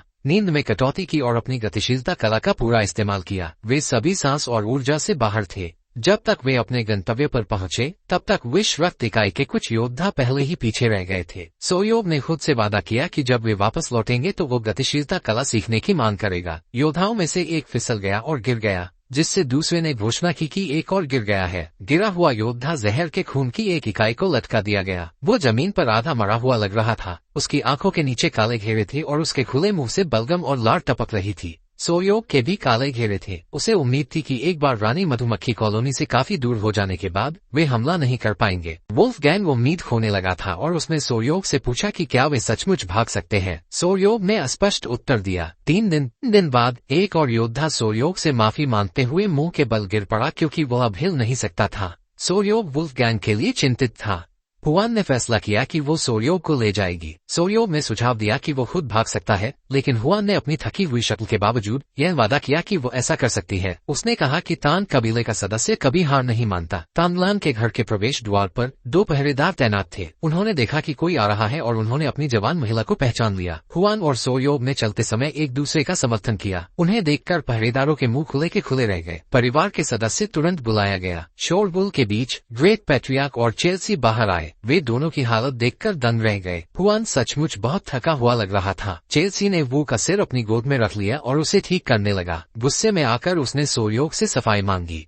सोरियोव ने उसे शांत रहने को कहा और बताया कि हुआन लगातार 10 दिनों तक मोबिलिटी आर्ट का इस्तेमाल करने के कारण बहुत थक गया था। सोरियोव जल्दी में था और उसने सभी को ट्रेनिंग ग्राउंड में जाने को कहा। ग्रेट पैट्रियार्क तब तक असमंजस में थे जब तक कि सोरियोव ने रानी मधुमक्खी को अपने कब्जों से नहीं उतार लिया। उसने बताया कि दूसरी मधुमक्खियां जल्द ही वहां आने वाली हैं, इसलिए उन्हें ट्रेनिंग ग्राउंड में मौजूद प्राचीन पेड़ की ओर जाना होगा। ग्रेट पैट्रियार्क को छोड़कर सभी दंग रह गए, जो सोरियोव की हरकतों से खुश थे। चेल्सी को यकीन नहीं हो रहा था। उसने सोरियोव को शहद लाने भेजा था और वो रानी मधुमक्खी को लेकर लौट आया। ग्रेट पैट्रियार्क ने सान के कंधे पर हाथ रखा और कहा कि वे जा रहे हैं। अचानक ग्रेट पैट्रियार्क ने सान को आश्वस्त किया। सोरियोव को लेकर पैट्रियार्क ने ऊंची छलांग लगाई, जो जोर से चिल्लाया। वो तेजी से आगे बढ़ा। जब सोरियोव फिर से चिल्लाया तो बूढ़े व्यक्ति ने पूछा कि क्या हुआ। सोरियोव ने उसे बताया कि मधुमक्खियां उसकी ओर झुंड बनाकर आ रही है। महान पैट्रियार्क ने झुंड को देखा और पूछा कि क्या सोरियोव उन सभी मधुमक्खियों को अपने साथ लाया है। वे लगभग अपने गंतव्य पर पहुंच चुके थे, इसलिए उन्होंने जल्दी की। सान का शरीर गति के साथ तालमेल बिठाने के लिए संघर्ष कर रहा था, लेकिन शुक्र है कि महान पैट्रियार्क की पकड़ ने उसे सुरक्षित रखा। अंततः वे प्राचीन वृक्ष के पास पहुंच गए। सोरियोव पेड़ के पास गया और सुनहरे बालों वाली रानी मधुमक्खी को समझाया कि यह उसका नया घर है जिसका उसने उल्लेख किया था। उसने रानी मधुमक्खी को धीरे से छोड़ते हुए पूछा, बुरा नहीं है ना? रानी मधुमक्खी ने भिनभिनाहट की आवाज की। ऐसा लग रहा था कि वो उसे समझ रही है। उसने पेड़ का निरीक्षण किया और सोरियोव की ओर बढ़ी, उत्साहित दिख रही थी, जैसे कि यह कहना चाहती हो कि वो सही कह रहा था। सोरियोव ने सोचा कि क्या उसे यह वाकई पसंद आया। उसने सुझाव दिया कि वे अभी चले जाएं क्योंकि मधुमक्खियां आ रही थी। कबीले के सदस्यों ने मधुमक्खियों के समूह को अपने ऊपर से उड़ते हुए देखा। सुनहरे बालों वाली रानी मधुमक्खियों ने आवाजें निकाली, उन्हें बुलाया। मधुमक्खियां पेड़ की ओर बढ़ी। महान कुलपति आश्चर्यचकित थे। उन्होंने कहा कि अपने पूरे जीवन में उन्होंने ऐसा पहले कभी नहीं देखा था। मिशन पूरा हुआ। सुनहरे बालों वाली रानी मधुमक्खी को सफलतापूर्वक पकड़ लिया गया था। कुछ ही देर बाद कुत्ते के आकार की मधुमक्खियां चीनी का पानी पीती हुई दिखाई दी। थकी हुई मधुमक्खियां मीठे व्यंजन से तरोताजा हो रही थी। आखिरकार एक कहावत है कि रिश्ते भोजन से बनते हैं और सद्भावना भोजन से ही शुरू होती है। वे भाग्यशाली थे कि इस दुनिया में परिष्कृत चीनी जैसा कुछ था, इसलिए यह अच्छा रहा। सोयोग को उम्मीद थी कि छोटी सी दावत से मधुमक्खियों की उनके प्रति थकान कम होगी। ये और भी अच्छा होगा यदि मधुमक्खियां सोयोग को अपना स्वामी मानने लगे। अचानक सोयोग चिल्लाया कि वो कुछ भूल गया है। चेल्सी और महान कुलपति ने उसे संदेह से देखा और पूछा कि वो क्या है। सोयोग ने घबराते हुए हुआन के बारे में पूछा। चेल्सी थोड़ी नाराज थी कि सोयोग को अब केवल उसके बारे में याद आ रहा है, लेकिन उसने जवाब दिया कि उसने दूसरों को हुआन को उसकी माँ के पास ले जाने का निर्देश दिया है ताकि वह आराम करो। चेल्सन ने सवाल किया कि क्या वे सचमुच जंगल से घर तक जाने के लिए मोबिलिटी आर्ट का इस्तेमाल करते हैं और मधुमक्खियां उनका पीछा करती हैं। उन्होंने घबराते हुए पुष्टि की और माफी मांगी, ये बताते हुए कि वे दिन में मुश्किल से 4 घंटे सो पाते हैं, बाकी समय दौड़ते हुए बिताते हैं। महान कुलपति को अचानक कुछ एहसास हुआ और उन्होंने सोयोग से विश्व रक्त इकाई के सदस्यों के बारे में पूछा। सोयोग पसीने से तर स्वीकार किया कि सदस्य सड़क किनारे कहीं गिर गए थे। उसने उन्हें लेने जाने का वादा किया। आखिरकार विश्व रक्त इकाई के सदस्य सुरक्षित रूप से अपने परिवारों के पास लौट आए। हुआन के कमरे में वो जाग रही थी और बैठने के लिए पर्याप्त ऊर्जावान थी। सोयोग उसके बगल में था। हुआन ने खुशी से कहा कि सुनहरे बालों वाली मधुमक्खियों ने अपनी ताकत वापस पा ली है। उन्होंने बताया कि मधुमक्खियां इस समय तानलान पर्वत के जहरीले फूलों से अमृत इकट्ठा कर रही थी। हुआन को ये बहुत प्यारा लगा। अचानक कोई घबराया हुआ सोयोग को पुकारता हुआ अंदर आया। गप्पी ने उसे बताया कि उसे तुरंत बाहर आने की जरूरत है। उसने सोयोग को बताया कि सुनहरे बालों वाली मधुमक्खियों को कुछ गड़बड़ है, वे कुछ खोज रही थी। सोयोग और हुआन ये देखने के लिए बाहर गया कि क्या हो रहा है। मधुमक्खियां इधर उधर बिखरी हुई थी। तभी उन्होंने सोयोग को देखा और उसे लिपट गई। अचानक उन्होंने उसकी शर्ट खींचनी शुरू कर दी। वो उनके व्यवहार से भ्रमित था। खींचने से वो जमीन से ऊपर उठ गया और हुआन ये देखकर हैरान रह गया कि मधुमक्खियों के झुंड ने सोयोग को उड़ा दिया। हवा में वो अपने पैरों को सीधा किए और हाथों को टी आकार में फैलाए हुए मनोरंजक लग रहा था। आखिरकार मधुमक्खियों ने उसे गिरा दिया। सोयोग ने उनसे पूछा कि वे अपने छत्ते के आसपास क्यों परेशान हो रहे हैं। उसे लगा कि कुछ गड़बड़ है। मधुमक्खियों ने उसे धक्का दिया और उसे संदेश मिल गया। वे उसे अंदर चाहते थे। इधर उधर देखने पर उसने देखा कि वे पहले से ही छत्ते का एक हिस्सा बना चुके थे और शहद इकट्ठा करने के लिए कड़ी मेहनत कर रहे थे। तभी उसने देखा कि एक मधुमक्खी पास आ रही है। वो रानी मधुमक्खी थी। सोयोग ने अपने हाथ बढ़ाए। रानी मधुमक्खी से पूछा कि क्या वो लिफ्ट चाहती है। वो हिल नहीं सका क्योंकि अन्य मधुमक्खियां उससे चिपकी हुई थी। यहाँ तक कि एक ने उसके गालों को भी काट दिया। उसने रानी मधुमक्खी को देखा जो सुंदर और सुंदर लग रही थी। प्यारा, लेखक ने उसका वर्णन वाकई बहुत अच्छे से किया है। रानी मधुमक्खी ने अपनी आंखें बंद कर ली और सोरियान लेस देन अज्ञात ग्रेटर देन के मुंह की ओर बढ़ी। वो घबरा गया, लेकिन रानी मधुमक्खी ने उसके होठों पर एक चुम्बन लिया और वो चुप हो गया। उसे लगा कि उसके मुंह में कुछ रखा गया है और उसने सहज ही उसे निगल लिया। दूसरी मधुमक्खियां उससे चिपकना बंद कर दी और रानी मधुमक्खी ने अपना चुम्बन पूरा कर लिया। सोरियान टमाटर की तरह लाल हो गया। शर्मिंदा होकर उसने रानी मधुमक्खी पर चिल्लाया और कहा कि यह उसका पहला चुम्बन था और पूछा कि वो क्या कर रही है। तब सोरियान को लगा कि कुछ गड़बड़ है। वो असहनीय दर्द से तड़पता हुआ जमीन पर गिर पड़ा। उसके मन में ये सवाल था कि रानी मधुमक्खी ने उसे क्या खिलाया है। उसके नजरिए से रानी मधुमक्खी के चेहरे पर एक रहस्यमय भाव था। बड़ी मधुमक्खियां सोरियान को जमीन पर तड़पते हुए देख रही थी। उसके शरीर पर लाल रंग की आभा फैल रही थी जैसे बहुत तेज गर्मी हो। इस बेचैनी के साथ साथ उसे ऐसा लग रहा था जैसे उसके अंदर खुजली हो रही हो। गर्मी ने उसे घेर लिया। उसके मुंह और नाक से झाग निकल रहा था। वो अपने दांत पीस रहा था। दांतों में दर्द था और पसीना आ रहा था। तेज गर्मी के बावजूद उसकी धड़कनें बढ़ रही थी, मानो उसमें आग लगी हो। वो धीरे धीरे रानी मधुमक्खी को छूने की कोशिश कर रहा था, लेकिन थोड़ी सी ताकत बची थी। बेहोश होने से पहले उसके आखिरी शब्द थे कि रानी मधुमक्खी ने उसे क्या खिलाया था। फिर वो बेहोश हो गया। आंखें बंद होने के बावजूद उसने अपना नाम पुकारे जाने की आवाज सुनी। हुआन अपने दादाजी से पूछ रही थी कि उसे क्या हो रहा है, जिससे उसकी चिंता झलकती है। महान कुलपति ने उसकी दाढ़ी पर हाथ फेरा और अपने विशाल अनुभव से कहा कि उसने कोई बहुत ही शक्तिशाली अमृत पी लिया होगा।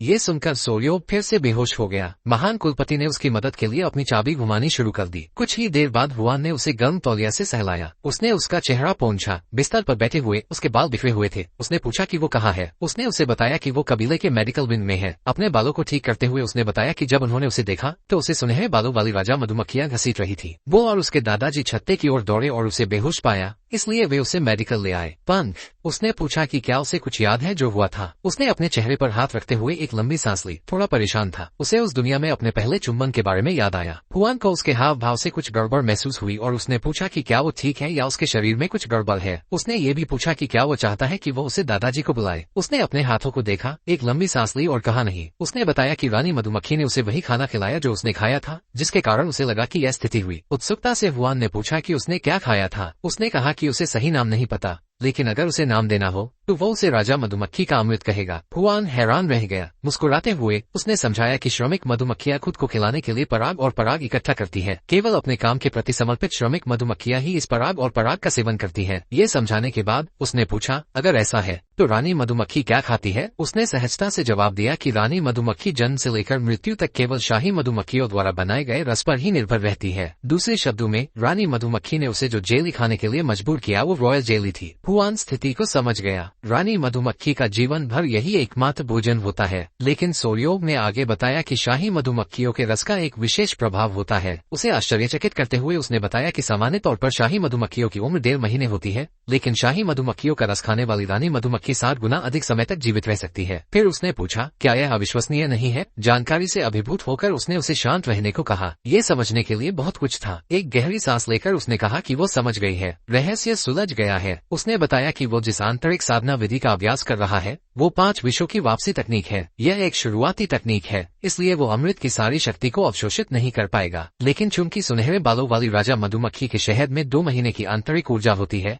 इसलिए उसने मूल रूप से उससे 7 गुना अधिक मात्रा को अवशोषित किया, जो 10 साल की आंतरिक ऊर्जा के बराबर है। फिर उसने उसे उसके भाग्यशाली मुलाकात के लिए बधाई दी। 10 साल की आंतरिक ऊर्जा को दोहराते हुए सोरयोग को थोड़ी ऊर्जा महसूस होने लगी। हुआन थोड़ा घबराया हुआ और अपने बालों को संभालते हुए उसने सुझाव दिया कि वह बाद में चांदी के दर्पण की जांच करे। शर्माते हुए उसने अपनी नजरें हटा ली और कहा कि रानी मधुमक्खी के अमृत के और भी प्रभाव हो सकते हैं। उत्सुकता से उसने पूछा कि और क्या प्रभाव है। संदेह में अपना चेहरा खुजलाते हुए उसने चांदी के दर्पण के बारे में पूछा। उसने दर्पण उठाया और देखने लगा। उसके प्रतिबिंब ने कुछ अजीब देखा। उसकी त्वचा इतनी चिकनी थी। शॉन को भी खुद को जांचते हुए वो सोच रहा था कि क्या रॉयल जेली का हमेशा ऐसा ही असर होता है। अपने चेहरे को छूने पर वो अपनी त्वचा को नरम और चिकनी पाकर हैरान रह गया, बिल्कुल एक महिला की तरह। अपने चेहरे को छूते हुए उसने सोचा कि शायद रानी मधुमक्खी के भोजन रॉयल जेली ने कुछ ऐसे प्रभाव पैदा किए हैं जो उसके लिए बहुत सुखद नहीं थे, जिससे उसे चिंता हो रही थी कि वो लड़की में बदल गया होगा। उसने अपने संदेहों को दूर करने के लिए चारों ओर देखा। फिर उसने अपनी पैंट के बीच देखा और राहत की सांस लेते हुए वो जमीन पर लेट गया। खुश था कि उसने अपनी सबसे कीमती चीज नहीं खोई थी। जमीन पर लेटे हुए उसे हुआन का जिक्र याद आया कि अगर उसके दादाजी ने उसके काय का मार्गदर्शन नहीं किया होता तो कुछ भयावह हो सकता था। उसे एहसास हुआ कि उसे अपने दादाजी को धन्यवाद देना चाहिए, क्योंकि वो मौत के कगार पर थे और बच गए। वो मेडिकल विंग से बाहर निकलता है और कबीले के बीच चलता है। हर कोई उसे घूरता हुआ देखता है। आश्चर्य होता है कि आज इतने सारे लोग उसे अजीब नजरों से क्यों देख रहे हैं। वो सवाल करता है कि क्या ऐसा इसलिए है क्योंकि उसकी आंतरिक ऊर्जा बढ़ गई है। सीढ़ियां और फुसफुसाहट परेशान करती है। वो उसे देखकर हंसता है, इसलिए वो भागने का फैसला करता है, जबकि बाकी लोग उसके जाते समय हंसते हैं। वो कबीले के रेस्टोरेंट में पहुंचता है और दरवाजे से झांकता है। वो अपने ससुर, होने वाली पत्नी, सास और बुरे आदमी को खाना खाते हुए देखता है। उसकी सास तुरंत उसे देखती है और अपने दामाद की सुंदरता पर प्रसन्न होती है। वो पूछती है कि वो कैसा महसूस कर रहा है। वो उन्हें नमस्कार करता है और कहता है कि वो ठीक है और उन्हें परेशान करने के लिए माफी मांगता है। उसकी सास स्थिति से अवगत है, कहती है कि यह ठीक है क्योंकि उसकी इतनी भाग्यशाली मुलाकात हुई है, इसलिए ये जश्न मनाने का एक कारण है। वो अपनी बेटी को थोड़ा चिढ़ाने का फैसला करती है, ये कहते हुए कि उसे सोयोग लेस दैन अज्ञात ग्रेटर दैन की त्वचा से जलन होनी चाहिए। शर्मिंदा होकर वो तुरंत उसे बैठने के लिए आमंत्रित करती है। सोयोग भी शर्मिंदा होकर सहमत हो जाता है। वो एक विशाल भोज के लिए मेज पर बैठ जाता है जहाँ सभी लोग आनंद लेते हैं। उसके ससुर पूछते हैं कि क्या वो सब कुछ होने के बाद ठीक महसूस कर रहा है। वो पुष्टि करता है कि वो ठीक है और चिंता पैदा करने के लिए फिर से माफी मांगता है। वो व्यक्त करता है कि दादाजी के प्रति आभार व्यक्त करते हुए महान कुलपति मुस्कुराते हुए उन्हें इस भाग्यशाली मुलाकात के लिए बधाई देते हैं। सबके चेहरों पर उत्सुकता देखकर उनके ससुर पूछते हैं कि क्या वो बता सकते हैं कि क्या हुआ। उन्होंने बताया कि उन्होंने रानी मधुमक्खी के शराब से बने अमृत के बारे में थोड़ा बहुत सुना था, लेकिन पूरी कहानी जानना चाहते हैं। वो हिचकिचाते हैं, अपना चेहरा खुजलाते हैं, लेकिन अंत में बताते हैं कि सुनहरे बालों वाली रानी मधुमक्खी को अपना नया घर पसंद आया और उसने उनकी दयालुता के लिए उन्हें पुरस्कृत किया। उन्होंने इशारा करते हुए कहा कि वो उन्हें छत्ते के अंदर खींच ले गई और उन्हें रानी मधुमक्खी का अमृत पिलाया, जिसके कारण सारा भ्रम हुआ। उन्हें आश्चर्य हुआ जब उनकी सास ने कहा कि मध्यम दर्जे के जहरीले जीव भी आभार व्यक्त करना जानते हैं। और उन्हें ये बहुत ही आकर्षक लगता है। महान कुलपति भी उतने ही आश्चर्यचकित थे। उन्होंने पूछा कि क्या राजा मधुमक्खी का अमृत फिर से प्राप्त करने का कोई तरीका है। उन्होंने कहा कि अगर वे ऐसा कर सकते हैं तो इससे कबीले को बहुत लाभ होगा। उन्होंने ये भी कहा कि सुनहरे बालों वाली मधुमक्खियों का शहद भी एक अविश्वसनीय खजाना होगा, लेकिन रानी मधुमक्खी का अमृत एक असाधारण आशीर्वाद होगा। उसकी सास उत्साहित होकर सहमत हो जाती है और अपने दामाद से पूछती है कि क्या वो अमृत का और हिस्सा ला सकता है, जिससे मेज पर मौजूद सभी लोग उसके अचानक उत्साह से भ्रमित हो जाते हैं। हुआन फिर उससे पूछता है कि क्या वो इस अमृत का और हिस्सा ला सकता है। सोरांग इस पर विचार करता है। अगर वे सामान्य मधुमक्खियां होती तो वे कई रानी कोशिकाएं बना सकती थी और श्रमिक मधुमक्खियों को रॉयल जेली बनाने के लिए प्रेरित कर सकती थी। हालांकि बुद्धिमान सुनहरे बालों वाली मधुमक्खियों के साथ वे जल्दी से छत्ते में बदल जाएंगी। इसके अलावा रॉयल जेली मूल रूप से श्रमिक मधुमक्खियों द्वारा उत्पादित शिशु आहार है, लेकिन उसने जो खाया वो सीधे रानी से आया था। वो सोचता है कि क्या उसने जो खाया वो वही पदार्थ भी नहीं हो सकता है, जिससे वो स्थिति के बारे में और अधिक सोचने लगता है। वो सोचता है कि क्या उसे ईमानदार होना चाहिए। उस समय आखिरकार वो ये कहने का फैसला करता है कि उसे लगता है कि अमृत का और हिस्सा प्राप्त करना संभव नहीं होगा। यह महान कुलपति और उसकी सास को ये पूछने के लिए प्रेरित करता है कि ऐसा क्यों संभव नहीं होगा। सोरांग समझाता है कि अगर कोई इसे पी भी सकता है तो वो पता नहीं कोई इसे लेना चाहेगा या नहीं।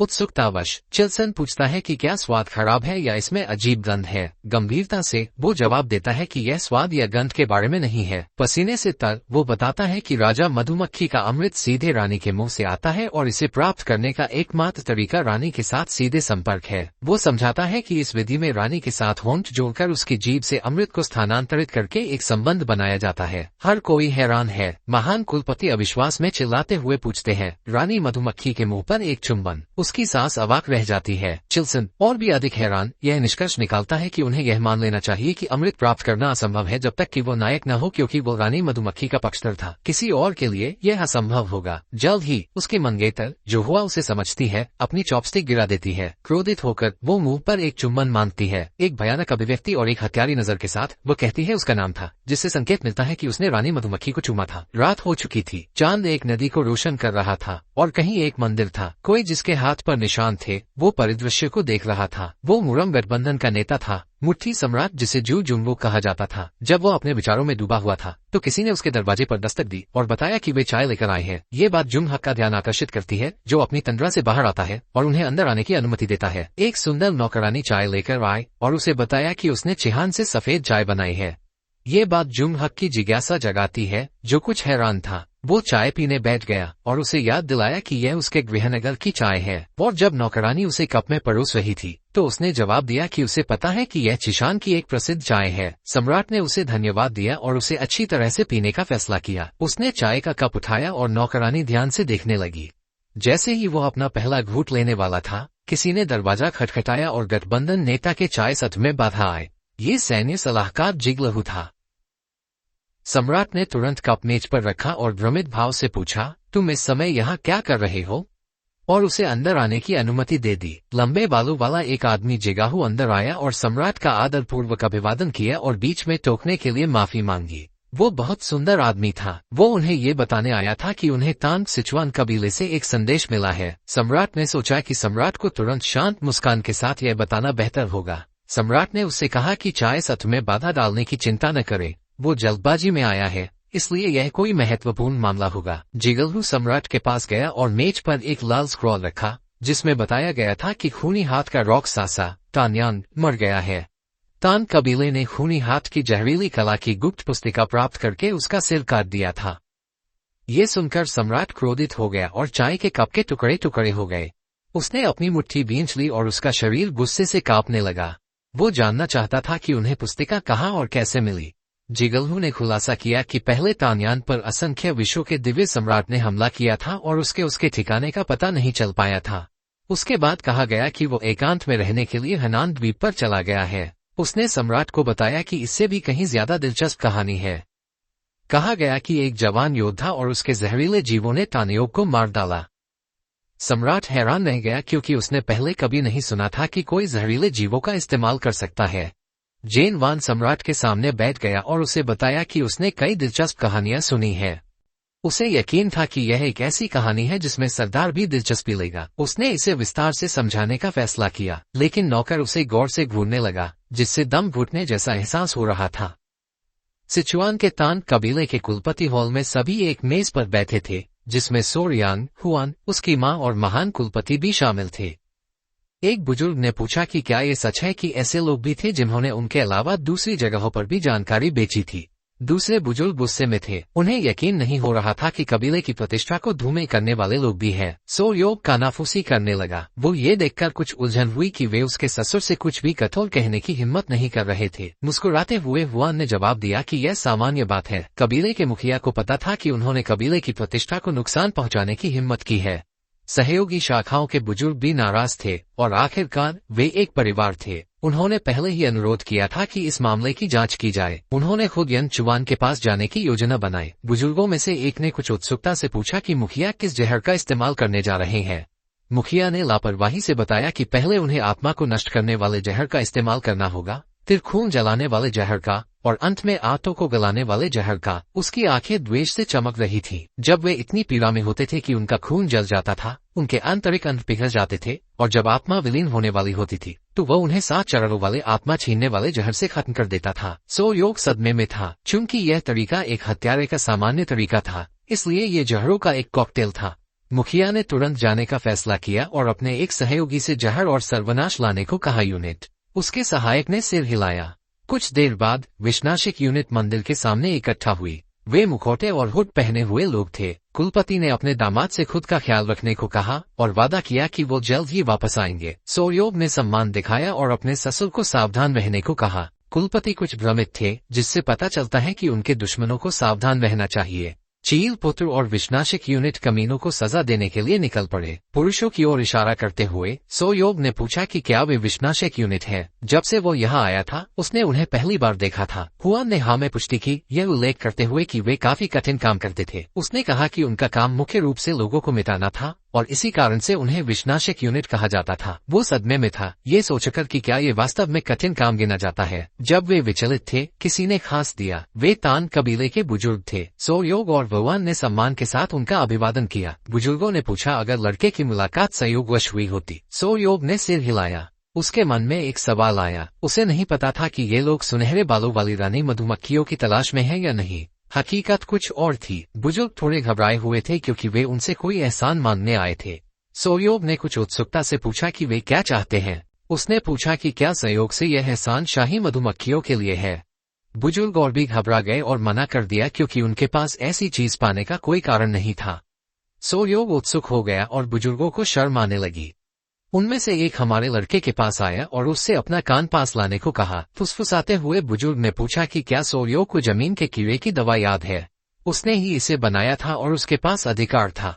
सोर्योग मुस्कुराने लगा, फिर जमीन के कीड़े से दवा निकाली और करतब दिखाने लगा। उसे कई तरह से कबीले के साथ तालमेल बिठाने में मुश्किल हो रही थी, लेकिन अगर वे बुजुर्ग उसकी विभिन्न तरीकों से मदद करते तो ऐसा कुछ भी नहीं होता जो वो उन्हें न दे सके। बुजुर्ग हंसने लगे और अपने दामाद की मदद करने का वादा किया। हुआन कुछ निराश हुआ। बड़े पादरी मंदिर से बाहर आए और बुजुर्गों को दिल खोलकर हंसते देखा। जैसे ही वो जमीन के कीड़े से दवा देने वाले थे, बड़े पादरी ने पूछा कि वे सभी इतनी खुशी से किस बारे में बात कर रहे हैं। वे घबरा गए और फिर इसे छिपाने के लिए नाचने लगे, ये समझाते हुए कि यह सिर्फ एक दोस्ताना मुलाकात थी। योजना काम कर गई क्योंकि बड़े पादरी ने उन पर विश्वास किया, ये सोचकर कि उन्हें आखिरकार सोर्यांग लेस दैन अज्ञात ग्रेटर दैन का असली मूल्य समझ में आ गया है। हुआन कुछ निराश और क्रोधित हुआ। उनमें से एक व्यक्ति ने दरवाजा खोला और बताया कि एक बड़ी समस्या है। हर कोई उत्सुक हो गया और बड़े पादरी ने पूछा कि समस्या क्या है। गप्पी ने खुलासा किया कि भगवान सिचुआन की मृत्यु निकट है। ये सुनकर हर कोई सदमे और घबराहट में था, इसलिए सोर्यांग ने पूछा कि क्या वो दवा का सही उपयोग कर रहा था और गप्पी ने इसकी पुष्टि की। दवा के प्रभाव को देखने के बाद सिचुआन ने एक नई उपपत्ति ली और सोर्यांग द्वारा सुझाई गई मात्रा से दुगुनी से अधिक ले ली। उसने कहा कि वो सोर्यांग के पास गया और उसे बताया कि वो सोर्यांग के पास गया था। परिणामों के बारे में सोचकर ही पसीना छूटने लगा। महान कुलपति कुछ निराश हुए और उन्होंने जाकर देखने का फैसला किया। घर में सोर्योग ही एकमात्र आदमी बचा था, इसलिए उन्होंने उसे महिलाओं की सुरक्षा का काम सौंपा। उन्होंने उसे अलविदा कहा और जिम्मेदारी ले ली। महान कुलपति चले गए और सोर्योग शांत था, ये सोचकर कि उनके दूर रहने के दौरान कुछ भी नहीं हो सकता। कई घंटे बाद रात हो गई। सोर्योग और हुआन एक बेंच पर बैठे थे। उसने पूछा कि उसे 10 विषयों की दोहरी उत्पत्ति कला कैसी लग रही है जिसे वो सीख रहा था। उसने उत्तर दिया कि अब इसे समझना उतना कठिन नहीं है जितना कि शुरुआत में था। यदि 5 विषयों की वापसी की तकनीक शरीर के अंदर घूमने वाले एक बड़े गोले की तरह महसूस होती है, तो 10 विषयों की दोहरी उत्पत्ति कला 2 सिलेंडर इंजन की तरह थी। पुआन को एहसास हुआ कि अब उसे सामान्य विषयों के प्रति कुछ सहनशीलता विकसित हो गई होगी, जिससे पता चलता है कि इसके अलावा वो अपनी आंतरिक ऊर्जा को सीधे जारी कर सकता है या उसे वस्तुओं में समाहित कर सकता है। सो योग अवाक था, वो उत्सुक महसूस कर रहा था और अपनी नई तकनीक को आजमाने की इच्छा उसे खा गई। उन्होंने एक पुआल की डमी तैयार की। सोरियान ने खंजर को खोल दिया और ध्यान लगाने के लिए अपनी आंखें बंद कर ली। उसके शरीर से एक शक्तिशाली हरी ऊर्जा निकलने लगी। पहला कदम आंतरिक ऊर्जा को बाएं से दाएं घुमाना और फिर दोनों ओर एक ही दिशा में घुमाना था।